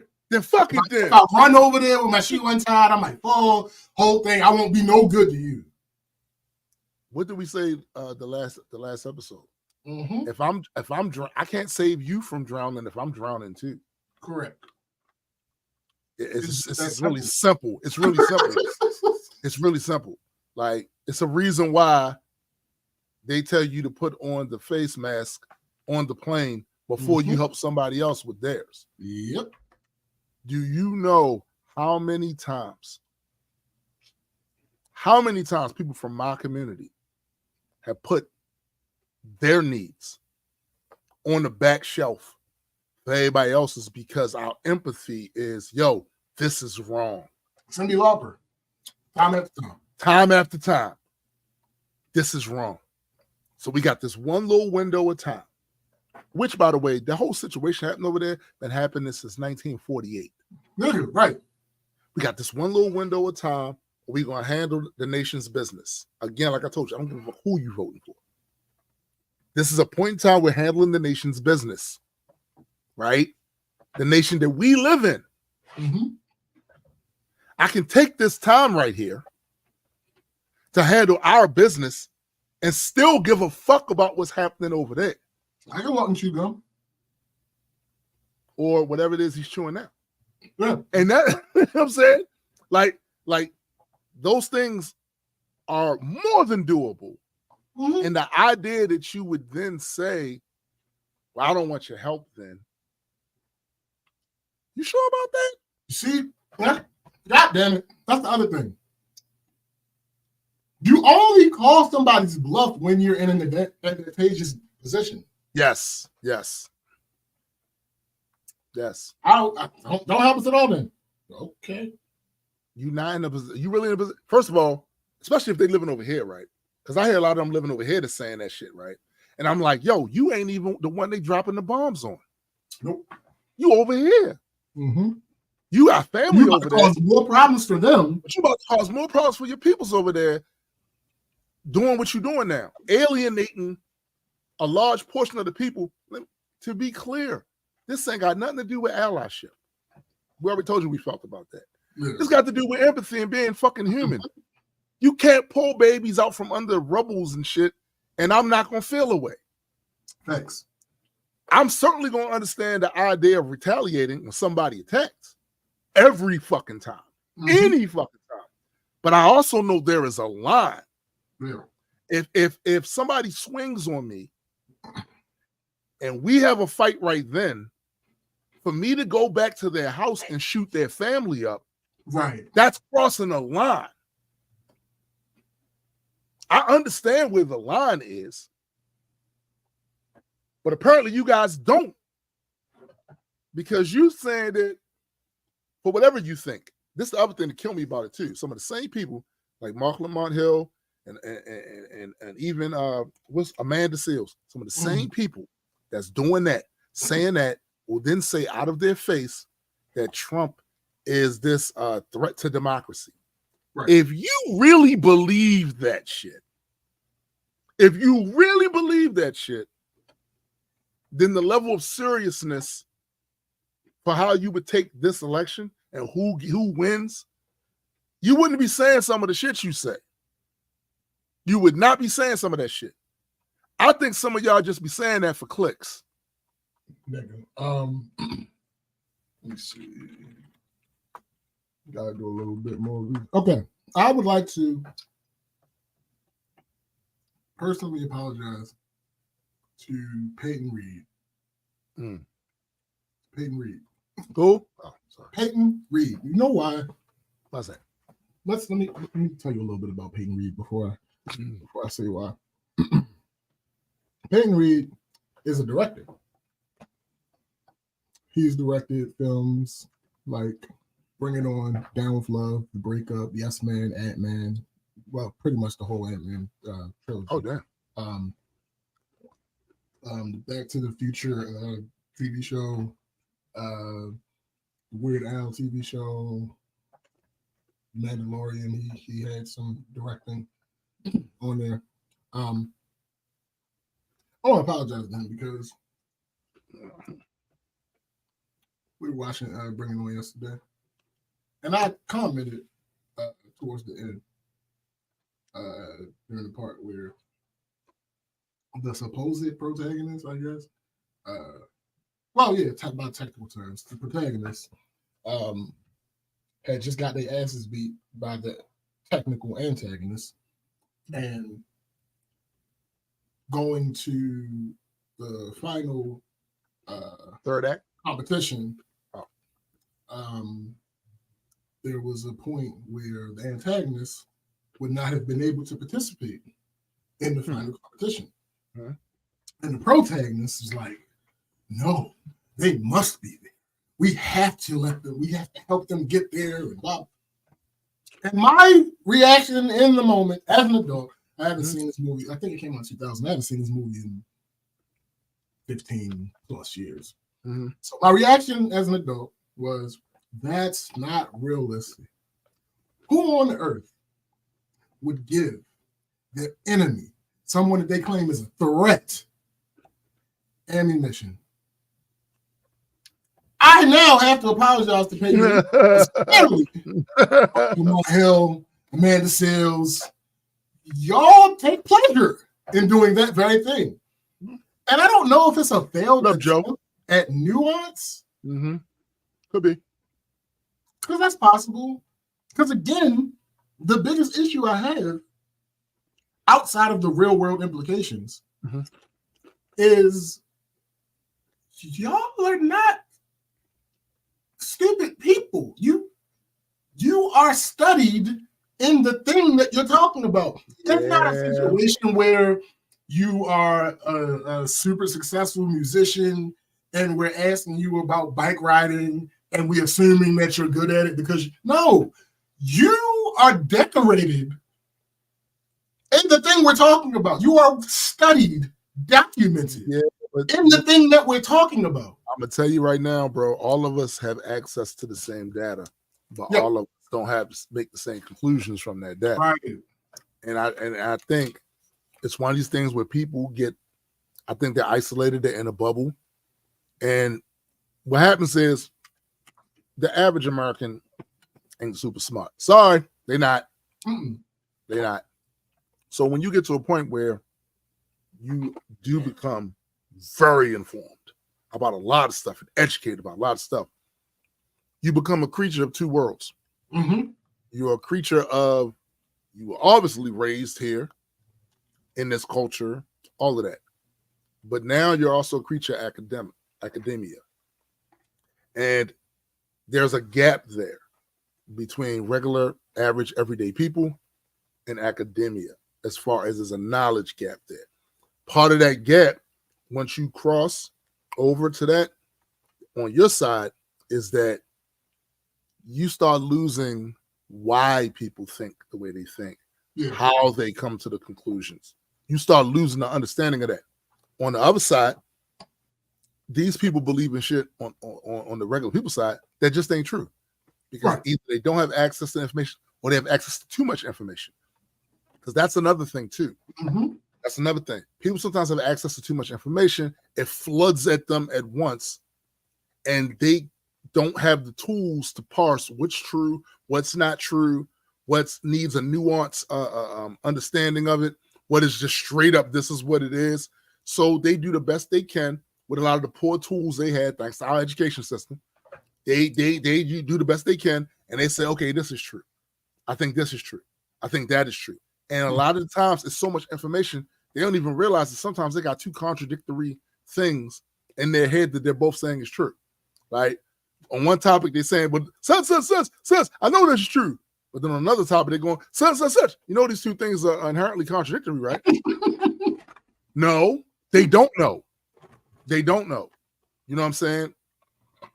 That's the reason why, in my opinion, you'll have people that are very educated, that they lose that connection to those that aren't. You know what I think another way of assessing that is that some people in that position, because I'm glad you pointed out this chasm that exists between those and the lay person. I think one of the things that happens is that some people who live on the other side of that chasm exercise that there is a chasm. Yes. And others exercise why there is a Yep. And yep. If you focused more on why, a lot of us would be better off. That's actually the Socratic method too. Mm-hmm. That's instead of you going to somebody that's ill-informed that has a conclusion and saying, "You're ass, you're stupid, you're dumb, what the fuck is wrong with you? Blah blah blah, this, that, and the third." Ask them how they came to that conclusion. Right. How'd you get to that conclusion right there that you believe that this is true? Which what you will find a lot of the times, they don't know. Mm-hmm. Or when you start examining it more and questioning them more with honest curiosity, not trying to shit on them, honest curiosity, you'll discover that the sources that they think are valid are very vague even in their own minds. And if you can get them to see that the sources that you're getting this information from are very vague, mm-hmm. a lot of the times those people will start to rethink, even if they don't fall right then and there on your side of the fence with whatever you're talking about. You do plant seeds to go, maybe I don't know all that I think I know. Because there is something very humbling to a person who isn't broken in that way, right? There's something very humbling about getting into a conversation with a motherfucker that knows their shit, and they don't come at you like an asshole. Mm-hmm. They start asking you questions about why you know what you think you know, and you can't really answer it. You start humming and hawing and saying, "Well, I read somewhere that sounds bad. That sounds bad." Here's other. Well, I mean, I can't tell you what the exact stats was. That sounds bad, right? But you're making these strong opinions. To the person that's acting in good faith, they're gonna hear themselves internally and be like, I'm not really standing on firm ground right now. Like, I couldn't even really have a conversation with this person on the level that I thought I knew this shit. I realized I don't know as much about this shit as I thought I did. Let me go and look some shit up. The first thing I said to SBJ when we hooked up before the show, y'all start doing some research. I'll start doing studying on some shit, looking at some case studies and all this other shit. Mm-hmm. And you start to realize sometimes you don't know as much about some shit as you think you do. And sometimes it might actually confirm what you were thinking, because that person could just be wrong too, right? It might confirm what you was thinking. But a lot of times, I think the most important part of that is for that person to realize that foundation they standing on to make that conclusion, that strong ass take they got, it ain't that sturdy. And then maybe next time they'd be a little more hesitant to make a strong opinion. They start throwing some caveats in there, right? They start throwing some caveats in there. Some of y'all walk the earth without caveats. Some of y'all say some shit and go, "Because I said it, that's true." Yeah, that might be true about some shit. Sure. Like, you know what I'm saying? Like, that might be true. Like, look, if you're telling me that your shoes are brown, I ain't gonna argue with you. I mean, you got bell bottoms on and they kind of hanging over top of us, so I can't see. You know, this morning you got up and you said these shoes is brown. I'm wearing these shoes. All right. I'm not gonna argue with you about that. But there's some shit that if we're honest with each other, and this is all of us, this accounts for all of us. Y'all know goddamn well we ain't experts in every goddamn thing. You know we not. But we got opinions about every goddamn thing. You know, goddamn, you know what I'm saying? And you know that the foundation for many of those opinions is murky. Murky as fuck. You heard it's ambient information that you may have heard other people saying. You may have heard your mom say it. You may have heard some of your friends say it. Somebody at school, somebody at work. They ain't never presented you one piece of data to show what they said was true. They never cited a reference for you to go back and look for the shit yourself. They just said it with confidence. You want to know how Trump be getting over? He be saying anything with confidence. Oh, sure, yeah, this is definitely and you know what? 50% of the stuff is blah blah blah. Mm-hmm. Then you go back and look at the fact checkers. They go, no, and hell no. But at the time when he said that shit, the people that was listening, guess what they not going to do? They're not going to fact check.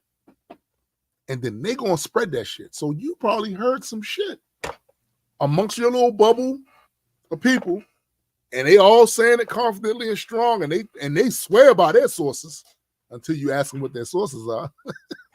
Then nobody can tell you. Oh, I read it somewhere, and you don't remember the article? Nothing? Not even the name of the author that wrote the article? What was the name of the article? I can find it. I can do a search that way.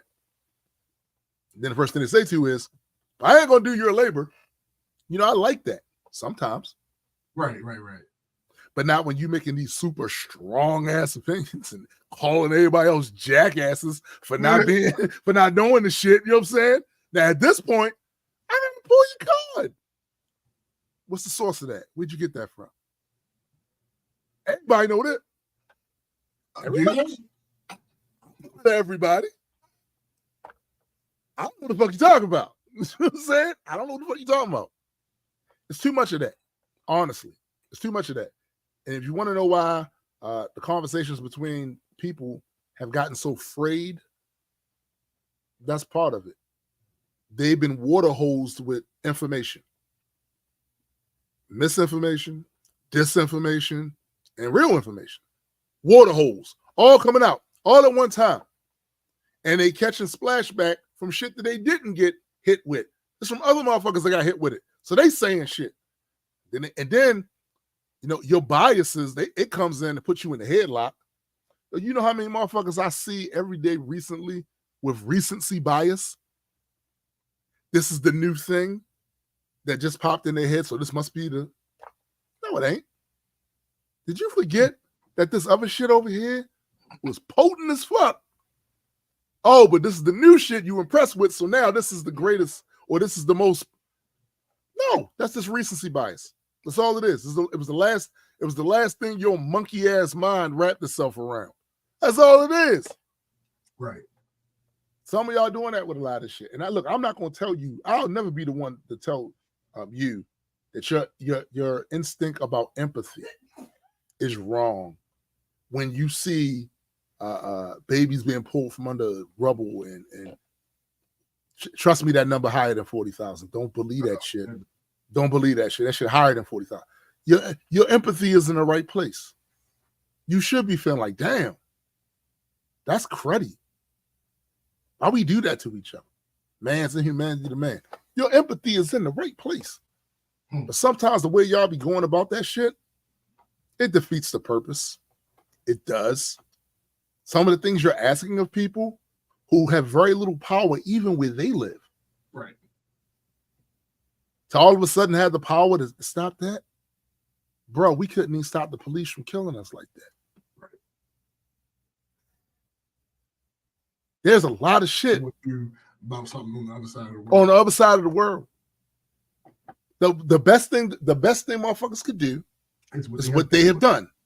They went out there and they protest. And I've told you how I feel about a lot of that shit. Because I was somebody that would go and do that shit too. I'm telling you, they see it coming. They see it coming. Because these are tactics that we've been using since the fucking 60s. Mm-hmm. They see this shit coming. They account for it in the strategy. Oh, they're going to be out there with signs, and some of them might get violent, or it might be some agitators that's going to come in to make things violent. They might deface some property, some shit. Let them stay out there. They're going to say little chants that rhyme, and they're going to walk around. They're going to hold up some commerce because they blocking shit. Let them stay out there for a few weeks. And then when they tired of your ass, they send the police in there with tear gas, hoses, and dogs and billy clubs. Right. You know why? It's part of the playbook. Yeah. They've seen this before. You ain't invent that. Dr. King and them was doing that shit. You ain't invent none of that stuff you doing. And if you keep using the same tactics to solve a problem, and you still have that problem, it might be time to switch up. Do I have an answer as to how you switch up? No. And I'm not going to pretend that I do. Right. What I will say to you, though, is if the enemy already knows what you're going to do before you do it, you already lost. They already factoring that in. But even with that, that's the best y'all going to be able to do. And you did that. If you want to keep doing that, cool. But let's stop pretending that you got a snowball's chance in hell when you can't even get shit changed here. There's policies y'all wanted here, y'all can't get enacted. Tell the truth, shame the devil. Thanks. Did y'all really want Roe versus Wade to go away? How many? Look at the stats. Look at the numbers of citizens, regardless of party. Look at the stats. No, the vast majority of people did not want that shit to go away. It went away anyway. You can't even control the shit that's happening in your fucking house. Nope. You're here to see this shit every day. You live with it. You pay taxes to the system. You don't pay taxes to Israel. You don't pay taxes to Gaza. You pay taxes here. And that money, guess what? Helps to fund what's happening over there. And a goddamn thing you can do about it. And I'm going to tell you why. Try not paying your taxes and see what happens to you. Yes. Let's be clear that there is limits to what we can do over here. And particularly for my community, that makes up 11% of the population here. You might be asking a bit much. We can get shit on video that police officers are doing or other officials are doing and still can't get the law changed. Correct. That's here. That's here. Y'all asking a bit too much.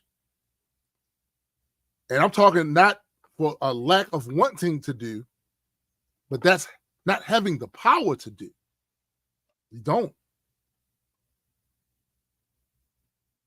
You just don't. You know who would probably have a better go at it? The people in Israel that hate what Netanyahu's doing. Matter of fact, a lot of those people, their families are the hostages. When Netanyahu came here and did that little speech and all that other shit, he talked that shit. It was family members of the hostages that protested him and wound up going to jail outside of that shit. Same shit was happening in Israel. Same shit. Those same families were over there protesting that shit. Protesting him.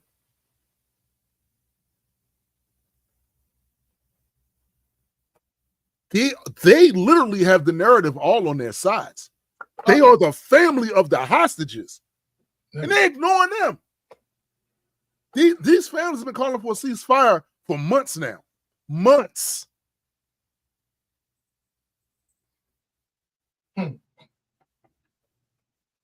Just saying. Y'all asking a lot. Y'all asking a lot. If we could, we would. But we can't, so we doing this. Right. And now, like I said, there's one little window of time. One little window of time for us to focus on the nation's business.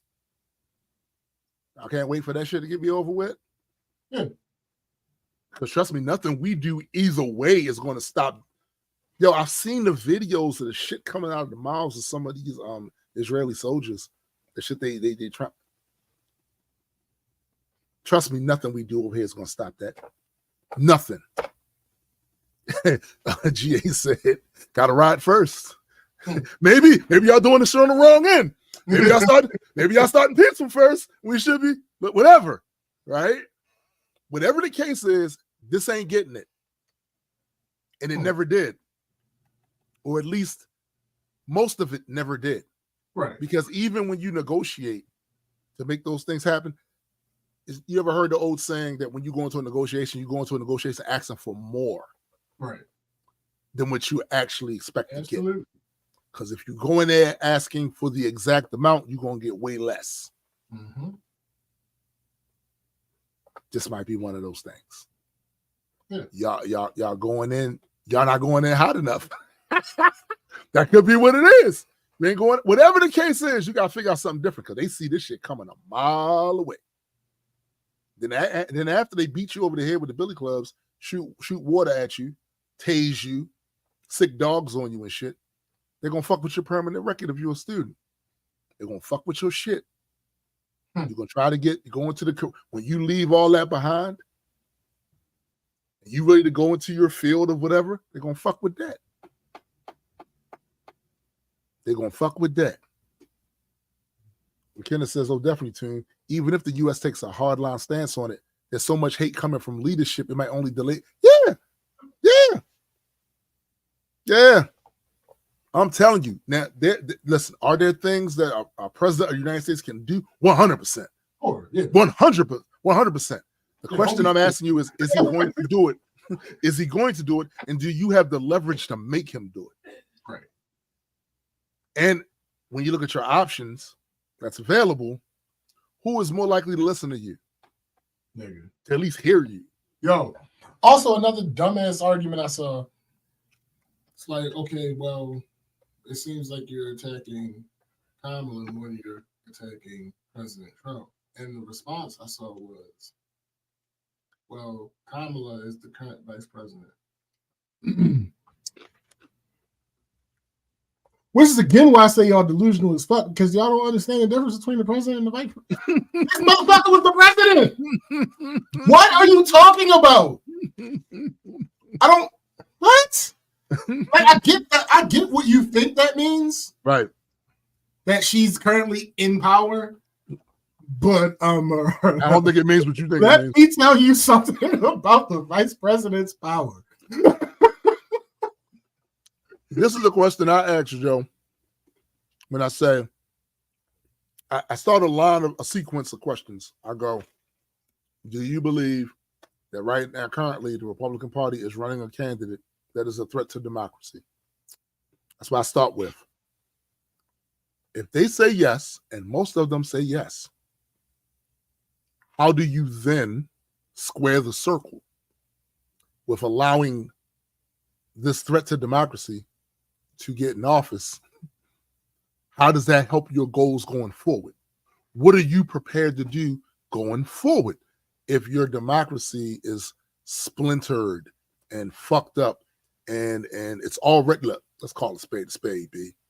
This shit ain't working over here. Y'all can pretend it all day. This shit wasn't working over here before these motherfuckers.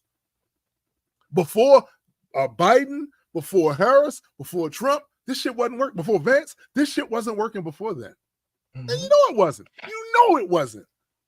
So how does this further your goal if the person who literally said out of his mouth, oh shit, bomb all of it. Welcome.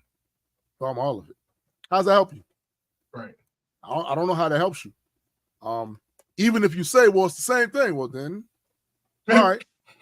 If it's the same thing, then parse out the stuff that's different. What's different is the domestic policy that directly affects you.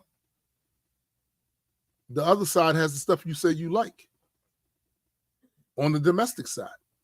Right. So if you're saying the foreign policy is the same either way, what is it? How does it serve you to put a motherfucker in there who you've been saying for the last few years is a threat to democracy? Mm-hmm.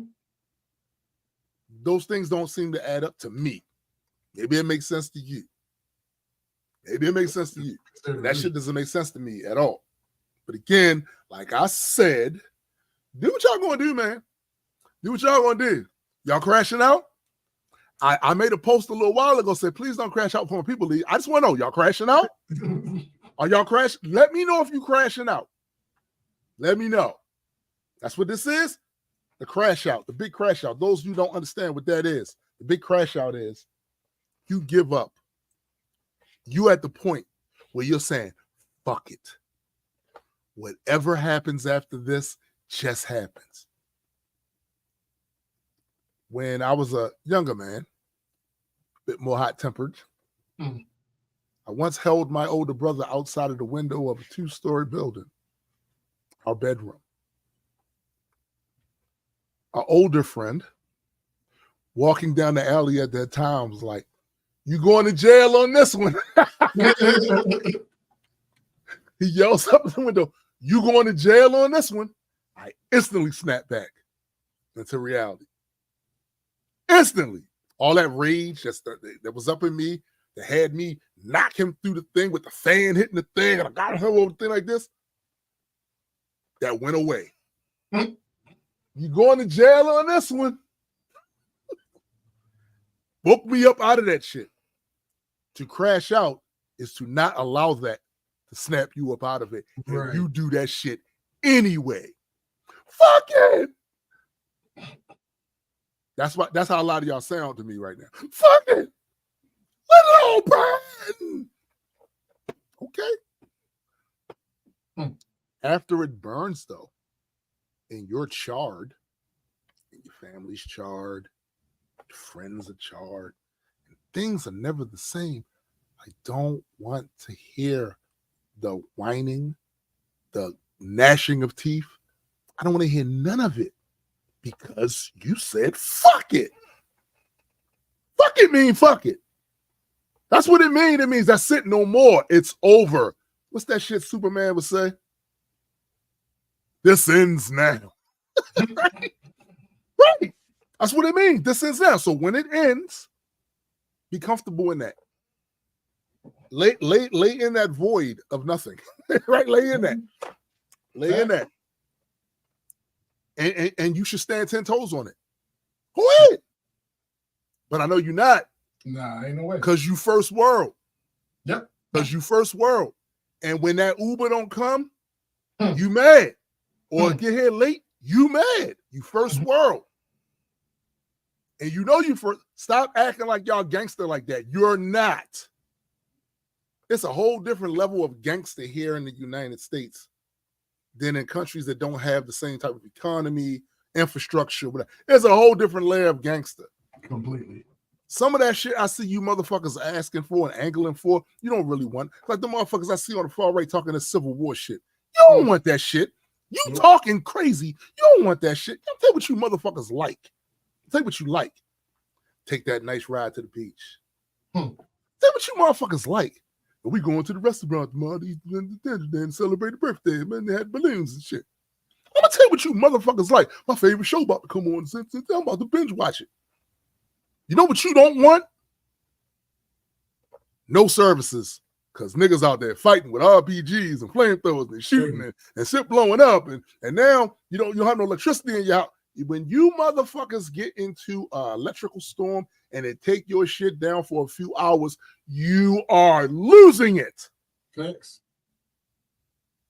Y'all keep talking that shit because your lips move.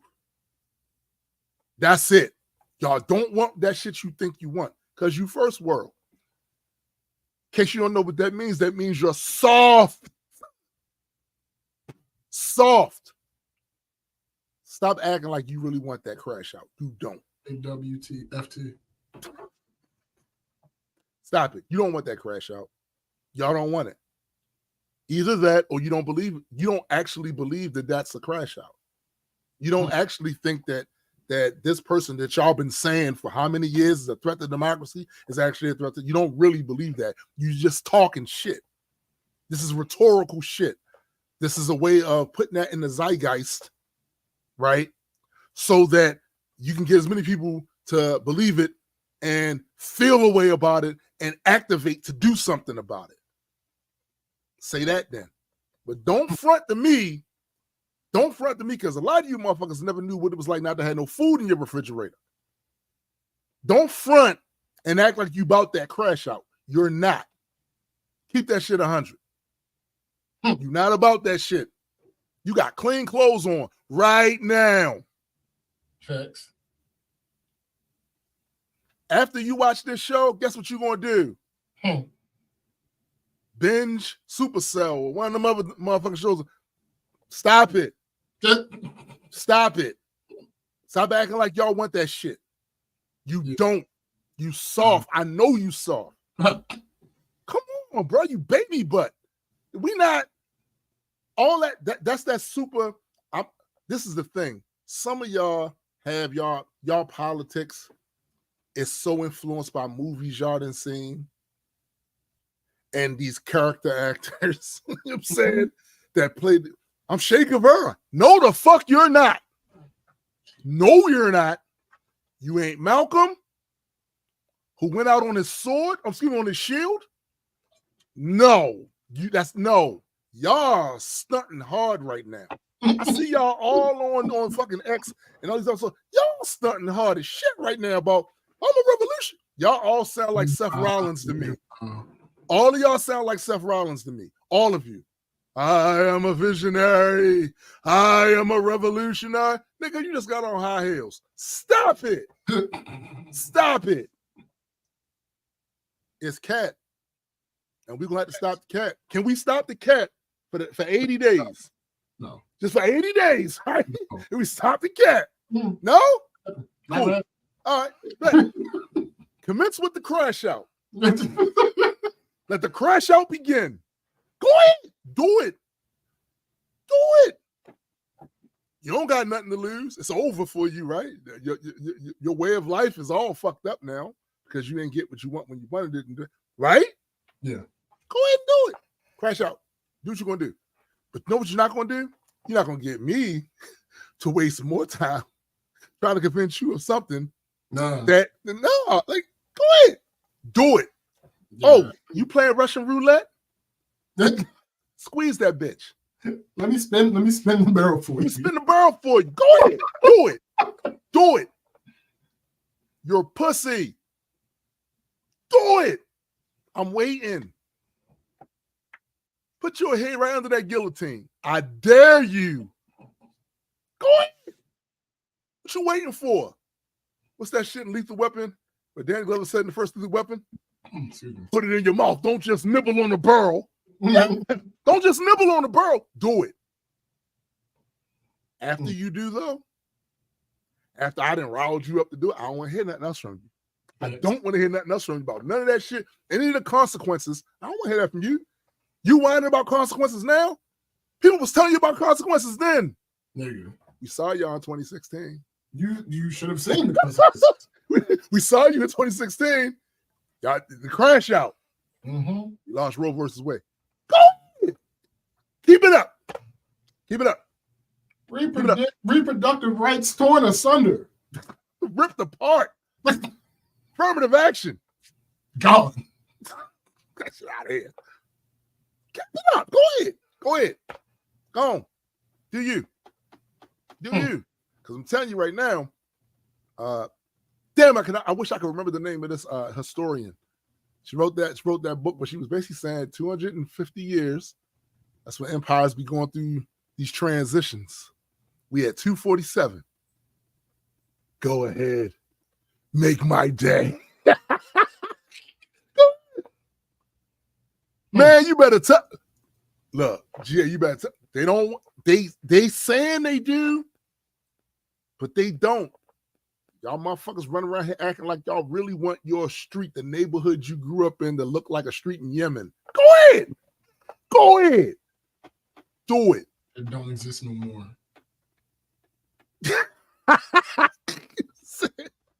That's not that term. Now go ahead. All you John Browns. Go ahead. Do it. Do it. He stood 10 toes on his shit. Ended up with a noose around his neck. Yeah. But I respect him. Right. Because he stood 10 toes. He ain't do this halfway social media shit. This halfway shit, pointing fingers and calling them out saying, you don't really care about this, that. They ain't do none of that. That man rode around on his horse, collecting his little army, running around shooting motherfuckers. Oh, you don't want free no slaves? Then we're gonna free you from life. We're gonna take you the fuck out of here. You gonna do what? You gonna send the military at me? I don't give a fuck. I got bullets too. Let's do it. Let's crash out. And he crashed out. I mean, these are real crash outs. Nat Turner, these are real ones. These are real ones. The ones I respect. I don't respect y'all. Because because you acting like you're gonna crash out, but you're not gonna crash out. You're not. There's no way. It's not real. It's not a real thing. I did not, Joe. I did But not. the majority of them. The vast majority. Look, it's some. Don't get it twisted. Some of them in that number, boy, you gonna have to watch them. They're gonna strap the bombs around themselves, jump on the bus, and go, "Fuck this." Right. Yeah, that it's some of them. But it ain't the vast majority of them. No, it's not. You better have an extra backpack. Look, it's not the vast majority. The vast majority of them, they do feel away. The vast majority of them see them images and hear that shit and read about that shit, and it hurts them to their fucking core. Some of y'all are irrational about it, though. Some of you are very irrational about this shit. Right? Yeah. And you're irrational about your place in this. That's what it boils down to. Their place in this. They don't seem to. What's the phrase I'm looking for? They overestimate the ability they have to change conditions on the ground over there. You know? Change anything. Right here. GA, holla at me your 6th day of no food. It's different. They don't know. They don't know, GA. They don't know. They don't know. You first world. Right. You first world. You don't know. Guess what? I grew up in the first world in poverty. Right. Shit that some of you never had to go through.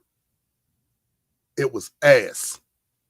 And that ain't even as bad as places all over the other places in the world that had it much worse than I did. And I was in poverty. And I hated it. It fucking sucked. And it created problems. Problems in the community. Problems with me. Doing shit that I probably wouldn't have did if I wasn't in poverty. All right? Right? So, or even been influenced to do some shit. Because this was the culture. Because it's an impoverished neighborhood. And it's a reward system versus penalty system. And you get rewarded for doing shit by everybody around you. You being known, oh nah, he don't fuck with him because he'll do blah blah blah. Oh no, he about that, he'll do blah blah blah. There's a reward system. Girls start looking at you a little different. Especially if your clothes right. Girls start looking at you a little. Yeah, there's a reward system, right? Even that's not as bad as some of these other places. Some of you haven't even gone through that. Right. You sitting here telling me you ready to let everything crash and burn. You ready to let all of your systems go away. You know what part of those systems are? Ambulance. You know what I'm saying? Like, there's a lot of systems y'all rely on and take for granted. Y'all take this shit for granted. By all means. That's why every time I see them guys, them so-called militia motherfuckers, I see them running around here talking about they want to go to war with the United States government. They want to do this and that. No, the fuck. Okay. No, you don't. When you stop the cat, come back to Earth. They will fuck you up. They will fuck you up. You ain't built like that. They will take that little AK you got and make you eat that shit. You might not even see one soldier. They sending drones after your ass. Right. They've been practicing on brown people overseas for years. They got you. They got you. You think it's a coincidence that they got police officers who's not supposed to use military stuff, all of a sudden kind of using stuff that looks kind of military-ish? Oh, right. You think that's a coincidence? Boy, they're going to suppress the shit out of you hard. You're going to feel it. And your family going to feel it next. Because you went out there crashing out. Now they looking at we see it every time you see these kids or these people that go and do these mass murders and these churches and stuff. What's the first thing that happens? They start looking at their peoples. You about to put your peoples in danger because you about to crash out. Because somebody convinced you somewhere. You read a book somewhere that said the Marxists are coming to get us. I got to put on this camouflage. I know my belly a little big, but it'll fit eventually after I run through the woods a couple of times with this AR-15 and shit. It's kind of sweaty out here. I'm gonna take this American flag and put it on as a bandana to keep the sweat out of my eyes. I'm gonna take these pictures, do these videos. We up here shooting and doing shit like that. We look real intimidating. FBI looking right at your goofy ass. Right at your goofy ass. Going, oh yeah, you on that? We on that too. Keep going. Keep going. Y'all full of shit. You can always tell a motherfucker they ain't never been in a shootout before. You can always tell. Because y'all the main ones talk about, we gonna do this. You ain't never had no bullets whizzing past your head. Right. Fuck out of here. You soft. You pussy. It's cap. You ain't gonna do shit. You ain't gonna kill nothing and you ain't gonna let nothing die. You not gonna do none of that shit. You saying. I'm calling you out. Do it then. Crash.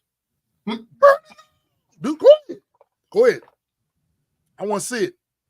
I want to see it. Test dummy. Crash. Crash test dummy. Go ahead. Do that shit. Fuck out of here.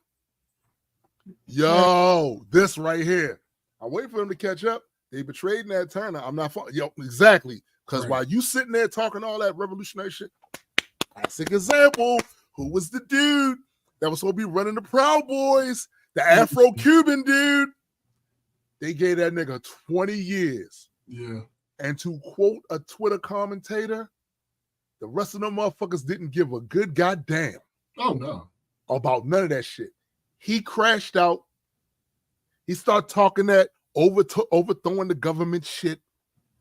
You start talking all this goofy shit about what you gonna do and blah, blah, blah, and fucking 1776 solutions and all this other goofy ass shit. And then you get jammed up. And your ass wind up going to jail. And the rest of them motherfuckers that sat there and cheered you on, I ain't really had nothing to do with it. I mean, I was there. I mean, if you need me to tell you what he said, I can tell you what he said. Plus, you know what else he was plotting to do? He had some, that's what they're going to do to your ass. Mm-hmm. I had to learn. As a kid, I had to learn. Me and my homeboy Dennis, shout out to him. We had to learn. There was certain shit that we would do that we knew we had no goddamn business doing. But we also knew who we couldn't take with us while we was doing it. Nigga. We also knew who we couldn't take with. Nah, nigga, nah. His mama gonna make him tell. If we get caught, if he get caught, and we don't, his mama gonna make him tell. That's still my man. Everybody can't come. Everybody, he can't come. That's still my man, but he can't come. I ain't gonna let nobody do nothing to this nigga, but he can't come. Right. He can't come. We all going down. We all going down. That's how some of y'all sound, man. That's how some of y'all sound for real. Y'all sound like that. I'm gonna crash out. Let it burn. Yeah. How you hold them accountable? Who do you think you hold accountable? Yourself? You punishing yourself to punish them. Nigga. Go do you. Can't even hold themselves accountable. Right. That's the other I don't thing. even know what that looked like. They have no idea what that looks like. What's that shit? Said, don't speak to me of revolution until you're ready to eat rats to survive. I don't want to hear. If you ain't ready to do that, you should be at least practicing. There's plenty of rats in Baltimore. You be hunting them down, tasting them motherfuckers. Shut the fuck up. All right. Anyway.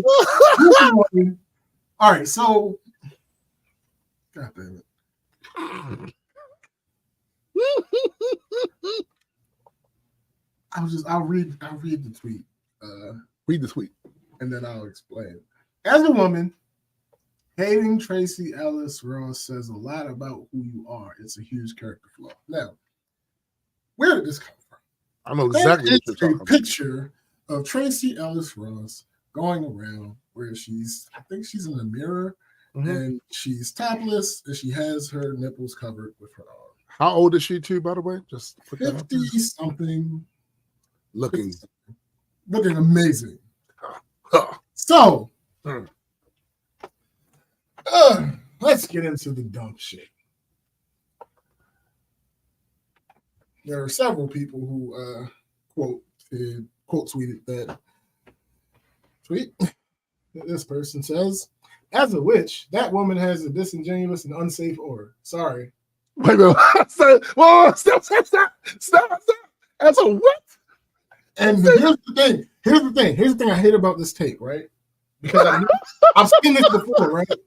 I've seen this before. And the thing that I hate about this type of take always is whenever somebody comes on and says, as a blank, such. And and after they get their ass rightfully beat in the comments, they say this dumb shit 90% of the time.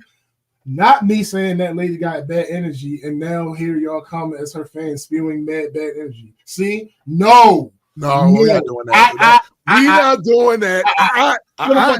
You said some dumb shit out your mouth. Yo, I need a water bottle. Specifically, she need to be sprayed, yo.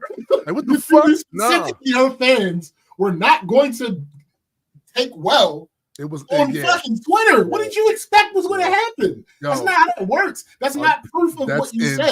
That's proof of humans being humans. Like, what are we talking? Anyway, moving on. Next one. Expecting someone to respect themselves in their 50s isn't hating. Man, who is not respecting themselves? Hold up. You talking this respect yourself shit.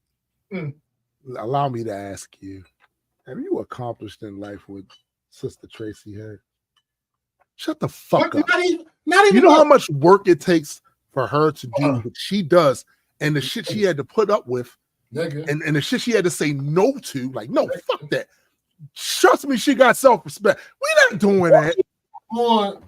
I just want to point this out. This ain't really got shit to do with anything, but it is the person that we're talking about. So I'm gonna say it. Yes. What we not going to do? There are unicorns in this entertainment business, right? Yes, sir. Among unicorns, one of the things that make you a unicorn in the entertainment business is having a hit show that you star in more than once. More than once. Yeah. She's done it twice. Yeah. So I seriously, like, no slander unless I see her be on some bullshit. I would say no. And especially not her showing of the descendant of Diana Ross. No, I would not. I'm tired of these Quakers, yo. I'm tired of these fucking Quakers. Yo. I am, yo. These Puritans, get on showing nothing more than you could see going to a beach. And actually, depending on where in the world you go, beach you go, you can see more than that. On top of that, this isn't a new picture. Yeah. I don't even know how the fuck it came back up and caused this shitstorm, but this isn't a new picture. Yeah. I've seen that picture before. Oh, like, well, that's because you. I mean, we ain't all you. Listen, Tracy, listen. But look, before you was betrothed and everything, like you still you. Somebody else says, at what point do women tell themselves the truth? Because everything can't be about women supporting women all the time. I can't support you when you're clearly doing something. What's that got to do with this?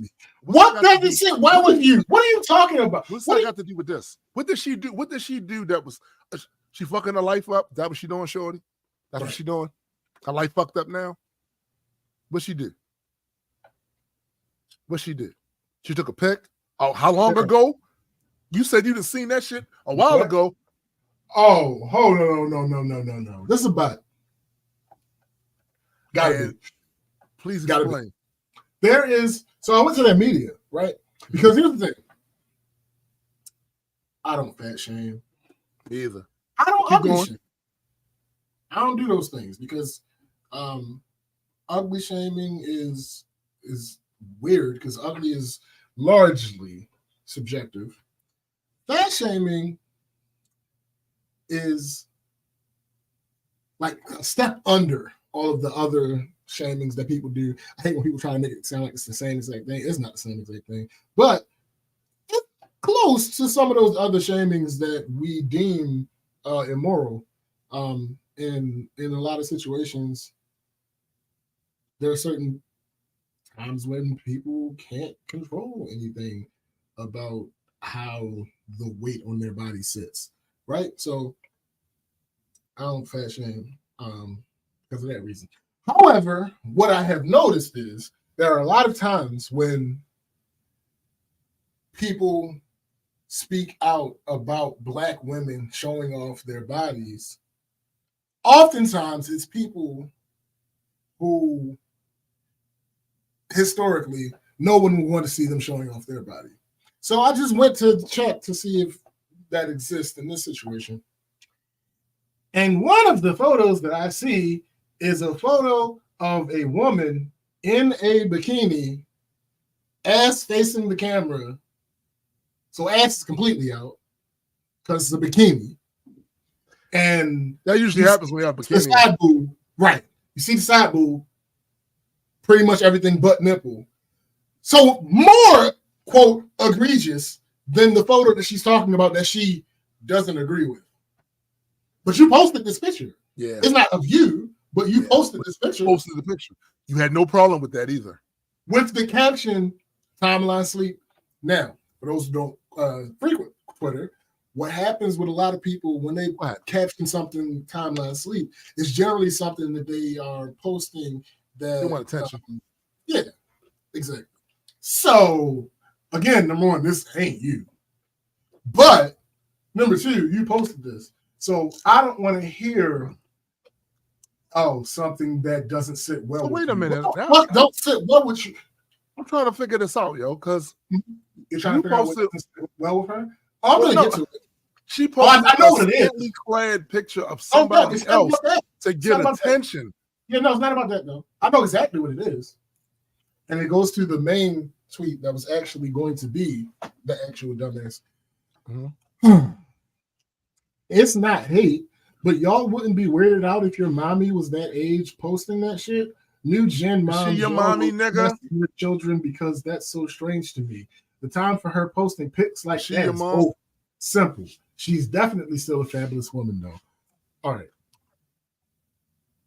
First of all, she doesn't have any children.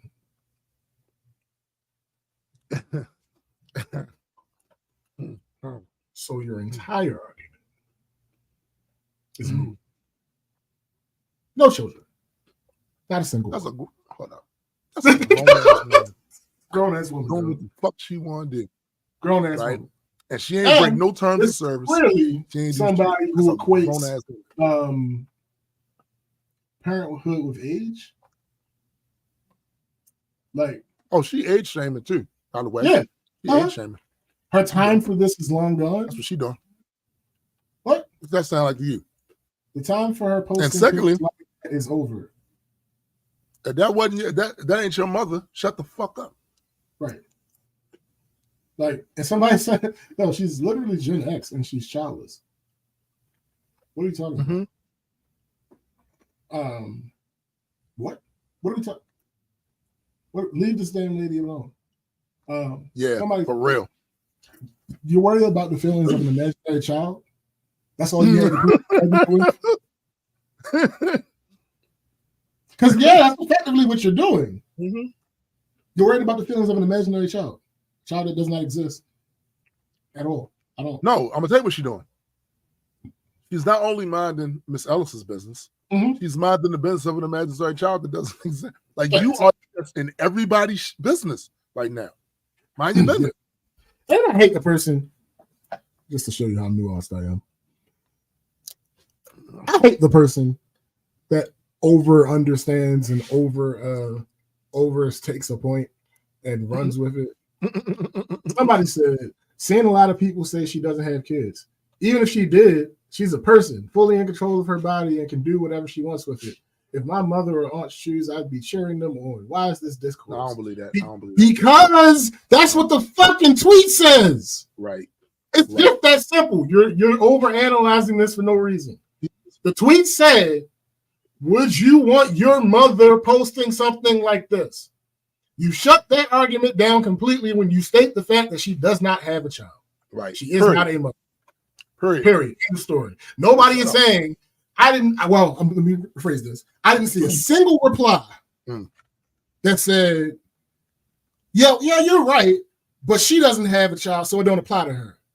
No, nobody is saying that in these goddamn replies. Nobody is making the argument that because you're a mother, or whether you're not a mother, will determine whether you. No, only the OP is saying that. Yeah. So the fight back is to cut their argument off at the root. If well, try to see your mother like, well, she's not a mother. So shut up. Right. So shut up. Shut up. So, your beef was with a potential kid that's there that's seeing that. Oh my God, I can't believe my mom is like this. She doesn't have kids. So shut that down. In fact, delete this. Cause nigga. Delete this. You so dumb. Look, I understand. I get it. You want to fight for women and all that other stuff. We do too. This ain't that. This ain't what's happening here. I don't even think you fight. To be fair, for women. There's some people that are saying that. Absolutely. Other places, I'm sure. On this tweet, though, that's not what was happening. So that was that. If I was on that tweet, I'd be with you. But that's not what's happening. So, like, relax. Take a chill pill. Like, if you see all these people fighting back in this argument, and you're like, this is distasteful. Why does it have to do with her being a mother? Because that's the fucking the first person said. We're responding directly to the tweet. Yeah, how about you do that? How about you respond to the tweet, ma'am or sir, or whoever the fuck? How about that? People who haven't been her age shouldn't have discourse on it. What? Okay. All right. I don't understand First of all, James,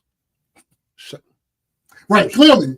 You shut your whore mouth. Yeah, because I haven't. You have not. Never. Yeah, you're right. Been 51. Right. So I can't. No, not you. You shut your painted hole. Because I can't participate in this discourse because I ain't hit 50 yet. So I can't discuss.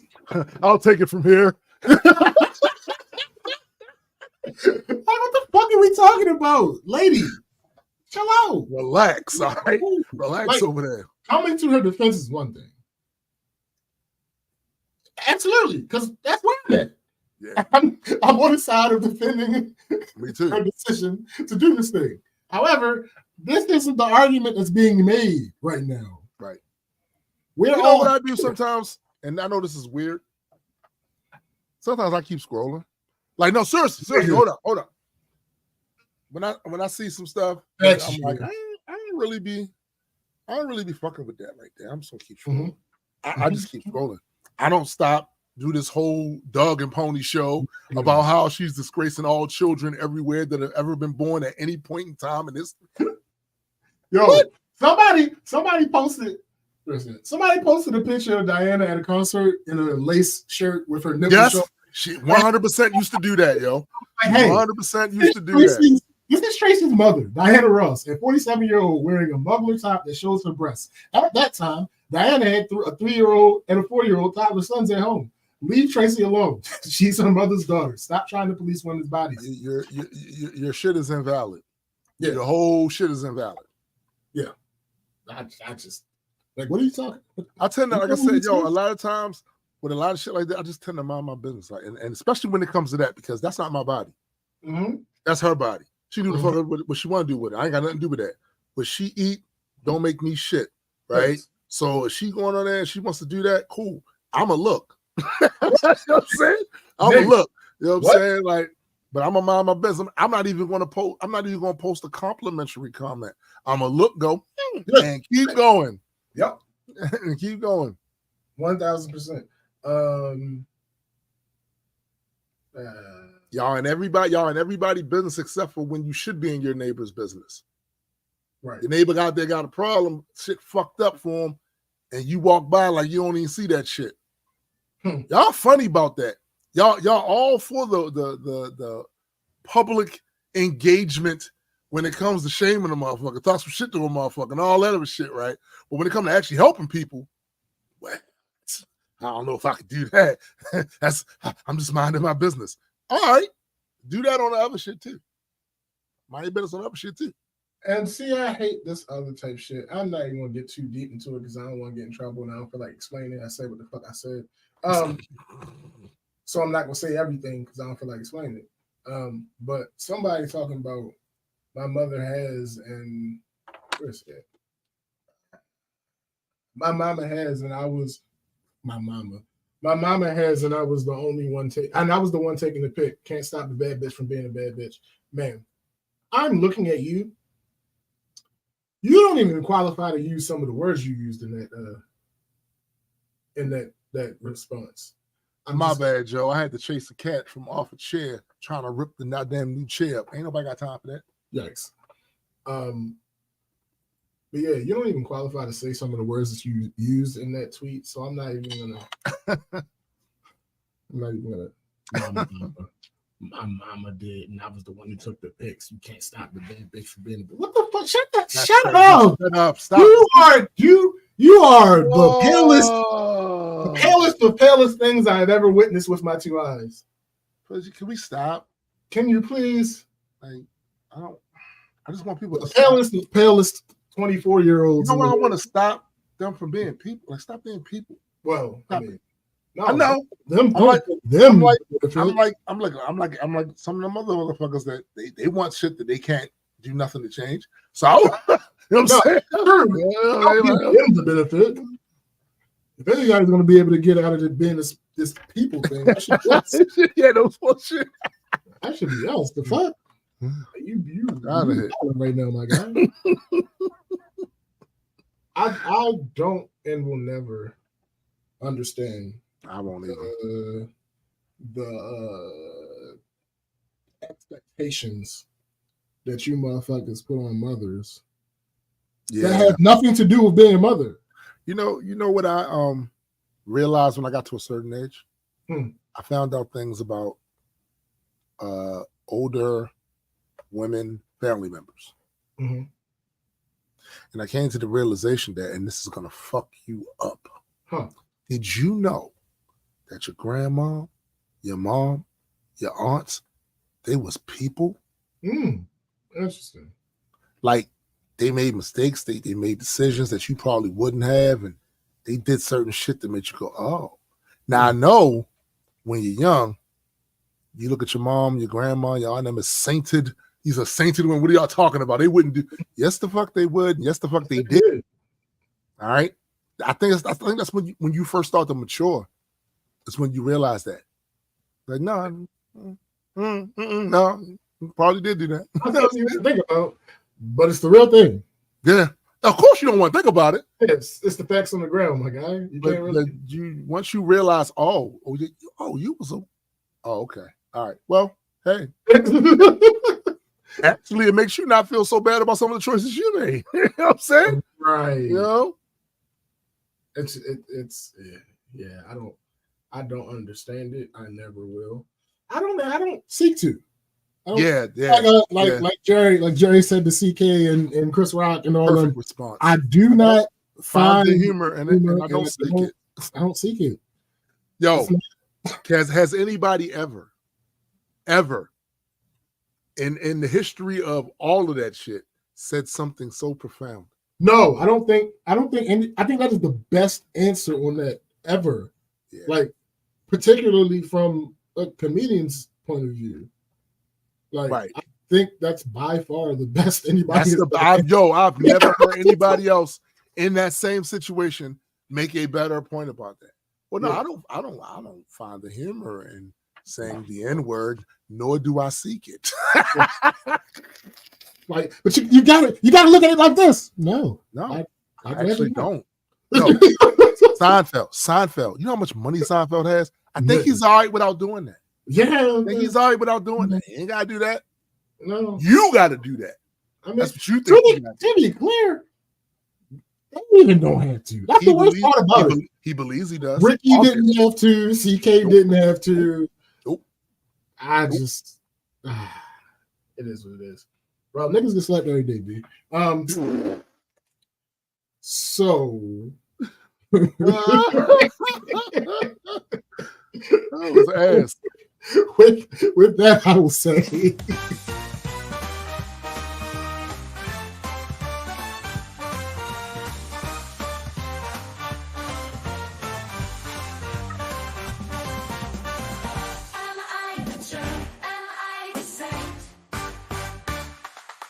Yo,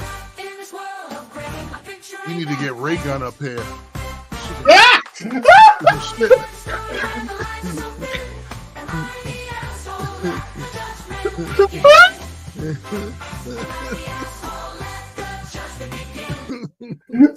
Oh God! Got to get Ray Gun up here. So Nah. To this shit. I don't think we're gonna do the whole Ray Gun thing. I don't know. Oh, I think we're gonna skip that. I think she's busy right now. I don't think she's gonna accept the invitation. Oh. No. Right. Am I the asshole for not offering to pay for my boyfriend's car repair costs, even though he drives us around often? Now, when I started reading this title, I had one feeling. But as I got towards the end of the title and realized what the consensus on this one is, I feel like we're about to get upset. Anyway, hi there, 29-year-old female, currently living with my boyfriend, 35-year-old male. We lived together for about 2 years now, and we both have our own cars. We can both drive, and when we do drive ourselves anywhere, we usually take our own respective cars. However, since we live together and hang out a lot, we usually end up having to drive to the same destinations together, whether it be to get groceries, supplies, etc. He usually will drive us in those instances because I don't like driving and he's okay with driving us. He will also offer to pick me up from places when I hang out without him. Occasionally I ask for a ride, but I always tell him I can drive myself or take an Uber if he doesn't want to drive. I never drive his car without him ever. We split our living expenses 50-50. Boyfriend makes significantly less than I do, but he's never asked me to pay more than 50-50 even when I've offered. I think he is too prideful to take money from me. That being said, though, I do send him half a tank's cost of gas every time he fills, and I'm with him, which is 90% of the time. He, however, is struggling financially. His car needs a 2.5K repair, so $2,500. Hey, man, they live together? Yes, $2,500 repair, and he is upset about it. He's struggling financially, though. They live together, but he's struggling. Yes. Am I an asshole if I don't offer to help split the repair costs? It feels wrong because he drives us around a lot, but he also has never asked me to drive and is okay with driving. He is not asking me for help. More financial background about this. He comes from a wealthy family. His parents help his sister with her expenses occasionally. He refuses to ask his parents or his family for any financial help. Also, I think due to being too prideful. I do not come from any money, and all my money I have is everything that I've earned myself. Because I come from such a low-income background, I always feel like I have to save every penny I have, just in case I have to survive on my own and have no job.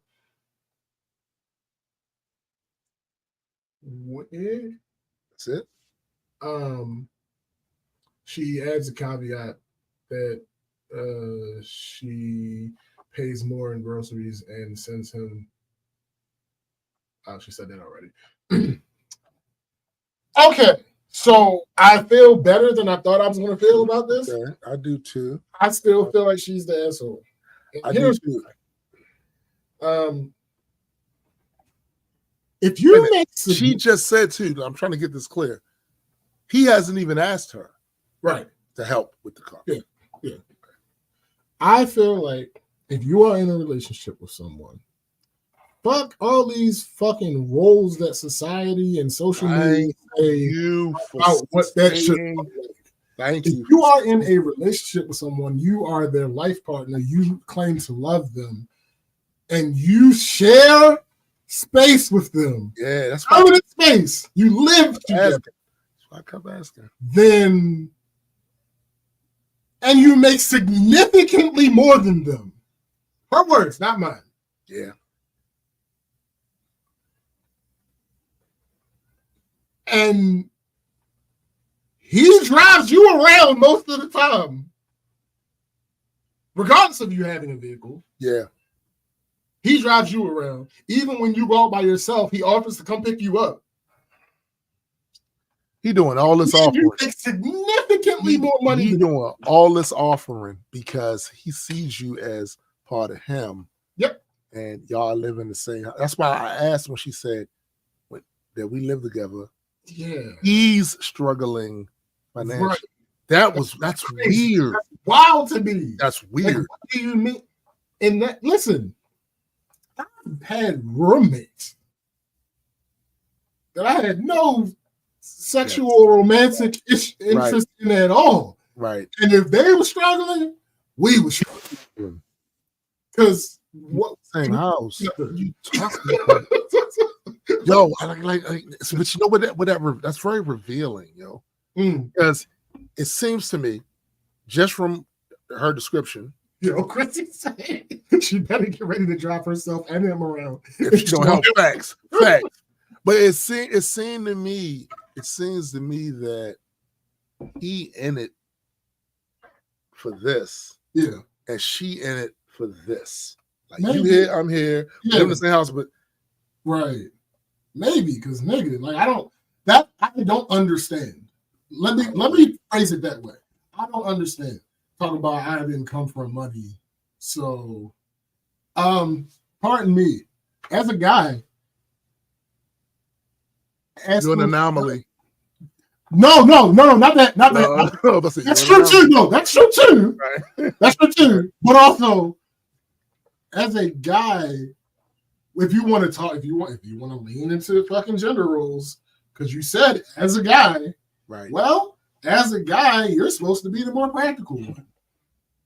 As a guy, you're supposed to be the one that helps inject logic into the situation. Right. If we're going with these whole gender role things. So if he's like, hey, listen, these are the facts on the ground. Right. The vehicle, our main vehicle, because that's what it is. Yes. Our main vehicle is fucked. Needs repairs.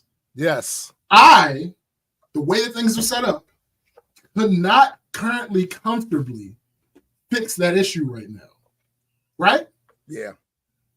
You have the means to help facilitate this. Right there. Again, I asked you, but saying as though you have the means. Also, how would she say she was 29? That's wild to me. Yeah. Not that 29 isn't still young. Mm-hmm. It's just that at 29, they're still grown ass women. Yeah, I would feel like you would have the idea. This doesn't feel like this is the first time you're talking to somebody about this. As a 29-year-old, I would have had the conversation, even if the partner didn't ask me. Right. I would have had the conversation. I'm just gonna say they live together. I'm also gonna say Chrissy's right. If you can sit there and be okay with that, you're okay with that. Right. He might need to, like I said, he feeling something for her. She not feeling for him.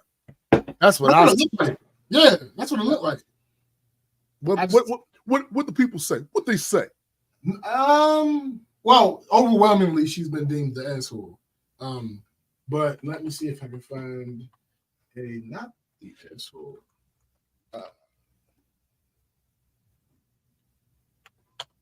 Am I the asshole? Let the judgment begin. That's right here. Am I the asshole? That's it at the root, Kristen. Whether or not he asked her to drive, split things, etc. You're not willing to help your partner with something they're struggling with and wouldn't hurt you financially? It's kind of sus. I see two. Okay. No, you have your own car to take care of, so you think he would be happy and give you what? Oh, and give you half if your car needed repairs? Of course not. You are already financing what? The time. Wait, you are already financing in part the time you spend with him in his car. So that is plenty. You did not cause the need for repairs or damage. What's that got to do with the price of tea in China? Needs to budget his money better or start earning more money somehow or ask his family to help. Not the asshole. Don't offer to help pay for repairs. Keep helping with gas and parking, things like that when you can. Without you, he wouldn't have to fix his car. No, without you, he would have to fix his car and pay for gas anyway. But so he has you. Make his car ownership easier. But he has you. Yo, what? Guarantee you that person that did that is not in a relationship. I guarantee that person that posted that is not in a relationship. Clearly, like what is going on? Yeah. The next person says, not the asshole, but I think you should have offered to help in some way. Maybe not with car repairs, but perhaps cover the. That's funny. Chrissy just. That's Chrissy just said that shit. Maybe not with car repairs, but perhaps cover the groceries and gas for a little while. So he can get the money $2,500 car repair that was urgently needing to be done, and as someone who was not necessarily financially secure, it was stressful. Even if I was financially secure, that is a lot of money to just throw down on an unexpected repair. Yeah, thanks. Right. I don't like what? What are we talking about? I just don't understand. This is not fuck the relationship, right? This doesn't even appear to be an even exchange. Agreed. Even if we're saying this is a transactional relationship, that still doesn't seem to be even. Like, I don't. Agreed. I don't understand. If generally, so your payment, so you're thinking in the grand scheme of things, your payment for his car being damaged is that you'll have to drive him. That's a fair payment for you. Cause think of like what else?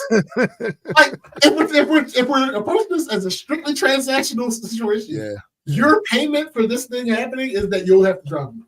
And which puts more mileage on your car, more repair, more work for you. Bruh, when you have the money. She clearly has money. And she for the streets. I don't get it. Y'all make my ass itch. What is happening? Hey, listen. What is happening? Why is this a question? I don't get it. Well, listen. Something ain't right. Something ain't right. Something ain't right. That shit's sus. Yeah. Do something. You are supposed because we live in a capitalistic society, this analogy is spot on. You are the CEOs of a business. There is an issue with the operation of how the business runs. You have almost a duty to put your part in. You have a duty normal to save that booty. Okay. You have a duty to do what you can to help restore normal operations. Agreed. Agreed. Why are you second guessing whether you should or not? I feel like the fact that he didn't ask should give him more points. Like I was at the time when you had said that, I was thinking to myself, damn, he didn't even, that's why I asked you again, and he didn't even ask her to help. Right. She's just thinking to herself, I shouldn't help you. Shut up. Right. No, look what she did, yo. Like he didn't even ask her for help. And she said to myself, I should not help you. Right. That's wild. She factored in the data point that he didn't ask her. Yeah. And she came out with the conclusion of, I'm definitely not helping you. Yeah. What? You got that from that? He should have got points. Like, he don't ask nobody for shit. He go out here and he'd handle his business and do the best he can. You know what I'm gonna do? Now fuck that. That's my man. We ain't doing that. Nigga. You ain't think like that? Pay for That's the crazy. mix. Fuck half. Yeah. Here's the thing. The reason somebody here didn't think I'm being crazy. No, You're not being crazy. Using context clues, right? If y'all spend 50-50 on the expenses of the house, and you make significantly more than him, then it's $2,000.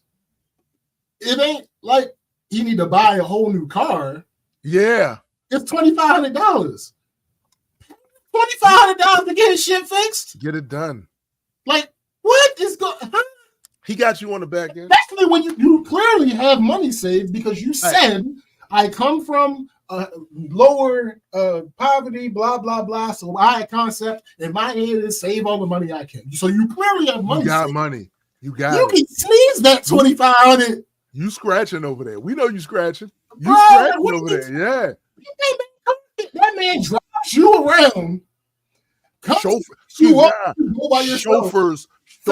around. Because since we making this all about transactions and shit, he chauffeurs you around. I died. The asshole it might be an understatement for what you are. Yeah, it might be something else. It might be something else. Oh, single. So here's the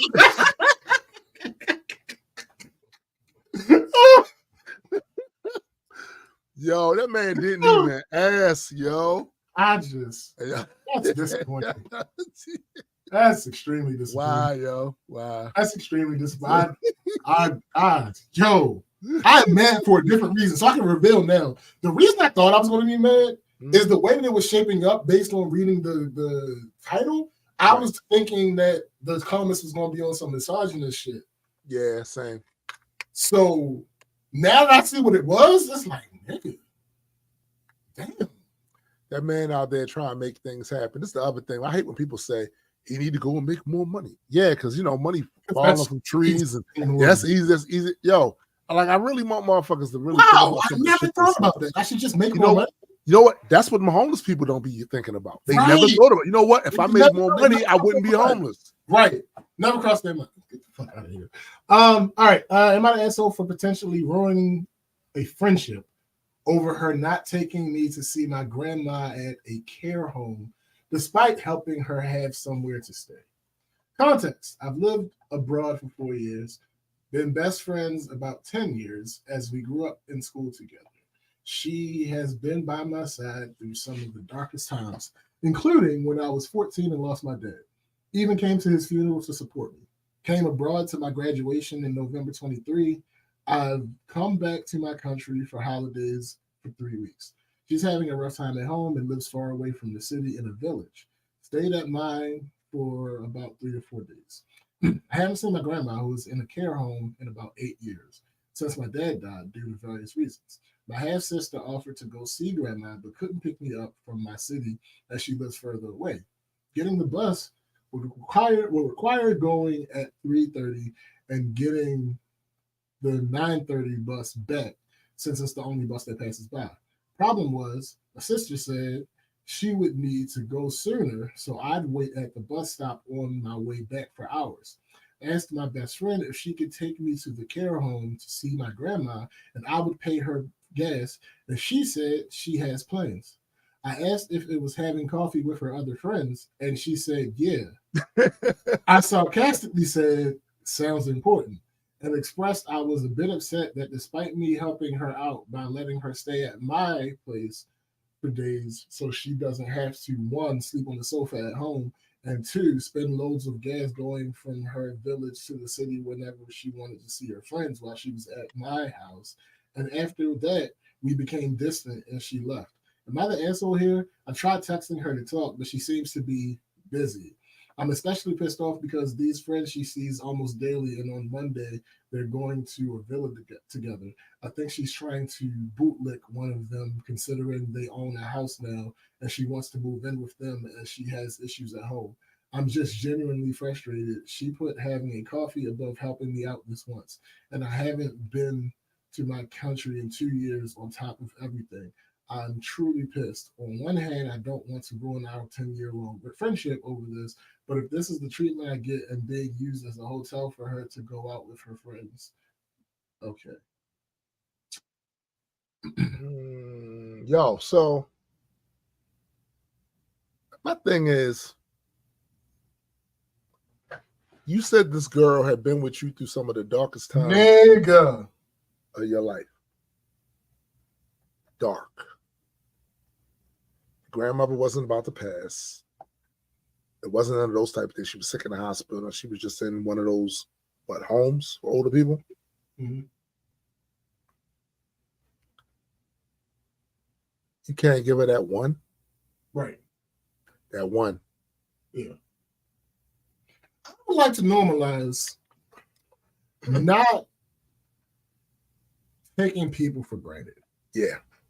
Yeah. And in this instance, what I mean by that is, if I am someone who has been there for you over and over and over, and in this instance, something that is objectively lighter to deal with than some of the things I've helped you out with. Yeah. I am not up to. You're not allowed. Being to help you out. Not allowed. That's kind of crazy. That's kind of crazy. You're not allowed, nigga. Like, that's wild. You're not allowed. And see that, depending on how she presented her frustration to me about a particular thing, would make me act outside of my normal. And that is probably the reason why she's not answering the calls either. She's probably not answering the calls because she's like, damn, like I like you've been through some fucked up shit, and I went through it with you, and had to watch you in pain and cried out on that. I'm sure most of y'all have been to a funeral, right? Going to a funeral is bad enough for your loved ones. Yeah. But you going there for somebody else and have to have the weight of the grief. All these people on you, like that shit is not an easy feat. She went through all that emotional shit with you and made sure you was good, and you can't give her this one coffee, right? She had not one, not the one. And let's be fucking for real. You aren't around. Yeah. Not to say that is of your fault. No. Not to say that that's a blame put upon you. It's just a data point. It's a fact. Yeah. You're not around. There are things that happen in my life while you are off living yours. Facts. And I may have developed a deep friendship with these people that I'm going to see. Right. And it might be something that we're working on that we plan to see each other. Me and this nigga done hooked up to go places to plan shit before. That's a fact. So, like, that's a fact. I feel like this is weird. This is really weird. It is. It is. It's not a pattern. It's not an emergency. She's allowed to have other plans. You shouldn't even ask what she's doing. She's allowed to do other things that she wants. I mean, that's just. I ain't gonna hold you. Yeah, that bothers me sometimes too when somebody be like, "What was you?" I know. Yes. What you gotta do? Why? Why? I just told you. No, telling you that I'm busy. You know why? You know why that bothers you? Because they're seeking to undervalue what it is you have to do. Mm-hmm. Absolutely. What's up, Thomas? Absolutely. That's what it is. That's exactly. They seeking to undervalue what you. So they want to be able to say, "Oh, that ain't important. You can come and do this." Right. Well, I said what I said. Yeah. Well, I said what I said. I'm going to continue to do. And this is why she's out. You want to know why she's taking a break from you right now? This is why she's taking a break from you right now. She's taking a break from you right now. I don't think she's totally just threw you away, but she's taking a break from you right now because that's annoying. She's probably playing back all those dark moments you just said you had in her head that she was there for, and go, damn, I can't even go hang out with my friends with this bullshit. What kind of shit she on? She's very unappreciative. I don't think I want to talk to you for a while. So I'm out here serving. Right. You're weird. Yeah. You're weird. Like, I just realized what you said. Why you a weird? Why are you around?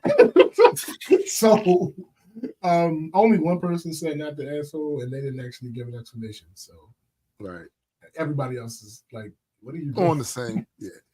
You are an asshole. I would not want to be your friend. You are holding things over her head when you say she has been there for you in the past. So she didn't do this one thing, and you just want to end the friendship. Yeah, that's crazy, nigga. That's crazy. This right here. I have respect for others' time. It's definitely an issue. I said, yeah, respect like my time. That's all I'm asking. Your time. Oh, hold up now. You know it. No, but respect my time. Yeah, for real. Respect my goddamn time. For real. What are you talking? Real. Because again, I have to stress this to people because people don't get it. If I choose to spend time with you or whatever, that's a big deal. Because one, I'm introverted. I have a little bit of energy for that shit, right? I actually have more energy for there to be me and another person than me and 15 of you motherfuckers, right? Yeah. All right. The other part about that is this is the one thing I can't get back. I can't get that time back. Like it's not like I can do a redo. I don't have the fucking time stone. I can't just be doing shit like this. And all of a sudden I got that 15, 20 minutes back that you wasted my fucking time with. Right. So when I can't do it, I can't do it. Yeah. Simple. Also, unless I misunderstood, because she's clearly somewhere in Europe or something like that, and translations be off. So unless I misunderstand, you have a way to get there. Your sister is going. Sure. You could go with your sister and leave when your sister needs to leave. Like that's a possibility. Sure. Like, what are we talking about here? Is it going to shorten the amount of time you get to spend with your grandma? Sure. Absolutely. But I feel like if your sister, who lives in the area apparently, is only doing this for a short amount of time, then what you said to him earlier, that it doesn't seem like the grandmother is in any imminent health issues, then go do that. Perfect thing. All right, I'm gonna go with my sister this time. Do you have a day where you're free? Where you can take me up there? Right. Perfect situation. Right. Because I get it. It seems as if she doesn't drive because she doesn't live there anymore. All right, cool. She left her car at home, or she don't drive, whatever the case may be. Yeah, she live in Cucamonga somewhere, and now she can't. And your friend drives. All right, cool. No, her sister said she can drive her, but she's leaving early. So she would have to wait hours on the bus stop in order to get home. Right. See, that's my thing, McKenna.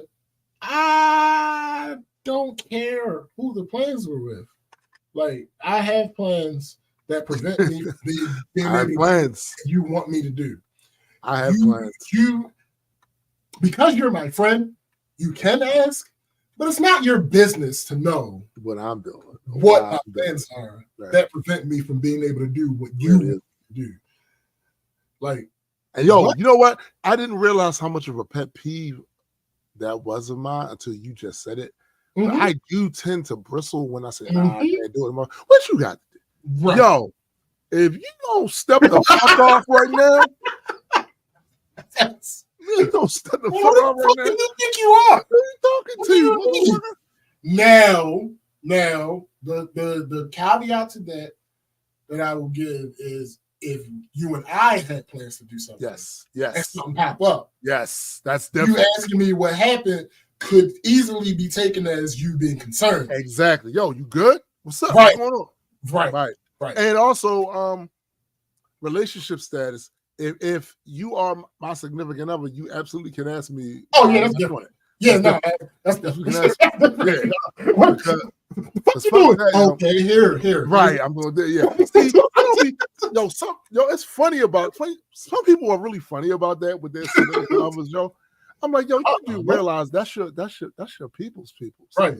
Facts. Like, if something happened to you, who you think would be the first person that they, like, what are you talking about? Facts. All facts. Yeah, McKenna says exactly, SBJ. It's one of the things. It's one thing to ask your friend what their plans are because you're genuinely interested. That's it. Trying to guilt their friend. Exactly. That's exactly it. What it is. And you can tell which one it is. She admitted that she said it. Right. You can tell by just how she said it, yo. Oh, what are we talking about here? Oh yeah, what you doing? See, that's different. That right there is different. Like, for real, what you doing? Right. That's different. That's general. It's what you got going on. It's almost like she's like, what could you possibly have? That's what it is, bro. That's what it is. Right. What could you possibly be doing? That's more important than what I have going on. Don't you realize that your entire life revolves around when I need you? When you are supposed to be at my beck and call. That's what I have. How dare you not make me your top? Ow. No, how dare you? Right. What is wrong with you? What are you talking about here? Oh, I hate people so much. Why did you think? What made you think that it was prudent for you to put this on the internet? Clearly, you didn't think about this before you typed it up and sent it. No, you know what it is? I think actually it completely makes sense that her type would put that up there because she is completely clueless. And she lack a certain emotional intelligence. The entitlement. Yeah. She's done all these things for me before. Why doesn't she understand that that's her role in my life? Like, what? Wait. Didn't you get the memo? You don't get the fuck out my car now. We're 12 miles from the... Get the fuck out of here. Get the whole fuck out of here. Oh, bro. We're not doing that. We're not doing that. No, there's no way. There's no way in the world. It's just, it's a non-starter for me. We're going to terminate this relationship. Yeah, facts. I'll have my stuff out by tomorrow. How dare you? What are we doing? But yeah, that's it. We want to thank all of you once again for joining us to another rousing edition of the Black Culture Geeks podcast. Your continued participation is what allows us to keep this going for now, what, 6 years? Who knows? It's been a little minute, right? Yeah. Do not forget, Mike is ass. Do not forget that there is always music. Ever. Always music. I got told the other day from Gray of Extropia himself, yo, you need to keep, you killing it. You need to keep. Thanks. I got told by this nigga the same thing. I got told by my brother Napalm the same thing. So, all right, you know, I'm gonna do a little something. Okay. Keep doing some shit. I'm glad we can same step. But remember, there's music. It's always there. It's always available to stream. Get those numbers up. If you haven't followed SBJ, go follow SBJ on Spotify. If you haven't followed me, go follow me. If you haven't followed Greg, go follow Greg. Thanks. Do not forget my brother GA, Gary, Mr. Showdown over here. He has music on Bandcamp. Under Gifted Anomaly. Go check that shit out. It is fire. Do not forget that my sister Chrissy, his significant other, has a podcast called Heard It Through the Grapevine. Yeah. It just came back. Yeah. In that episode, I like when the bad guy dies in that episode. It's pretty dope. All So what? I'm just you know. Oh, it's my bad. Spoilers. But go check that out too. My guy Super Side Guy and my man Hendrick, they got the Metas and Mutants thing going on. If you haven't already, go think about joining our Patreon, Majestic Comics Patreon. Facts. If you want to get a comic book, if you haven't got a comic book yet, go to majesticcomic.shop. And I think I got a store too somewhere around here. Oh yeah, reaperlegion.com. Yeah. Bunch of new designs on there and have a bunch more coming. So yeah, go support, help us out so we can continue to bring to you Saturday morning cartoons. Thanks. So for my man SBJ, you. I am Tombstone the Dead Man. And for the greater multi-world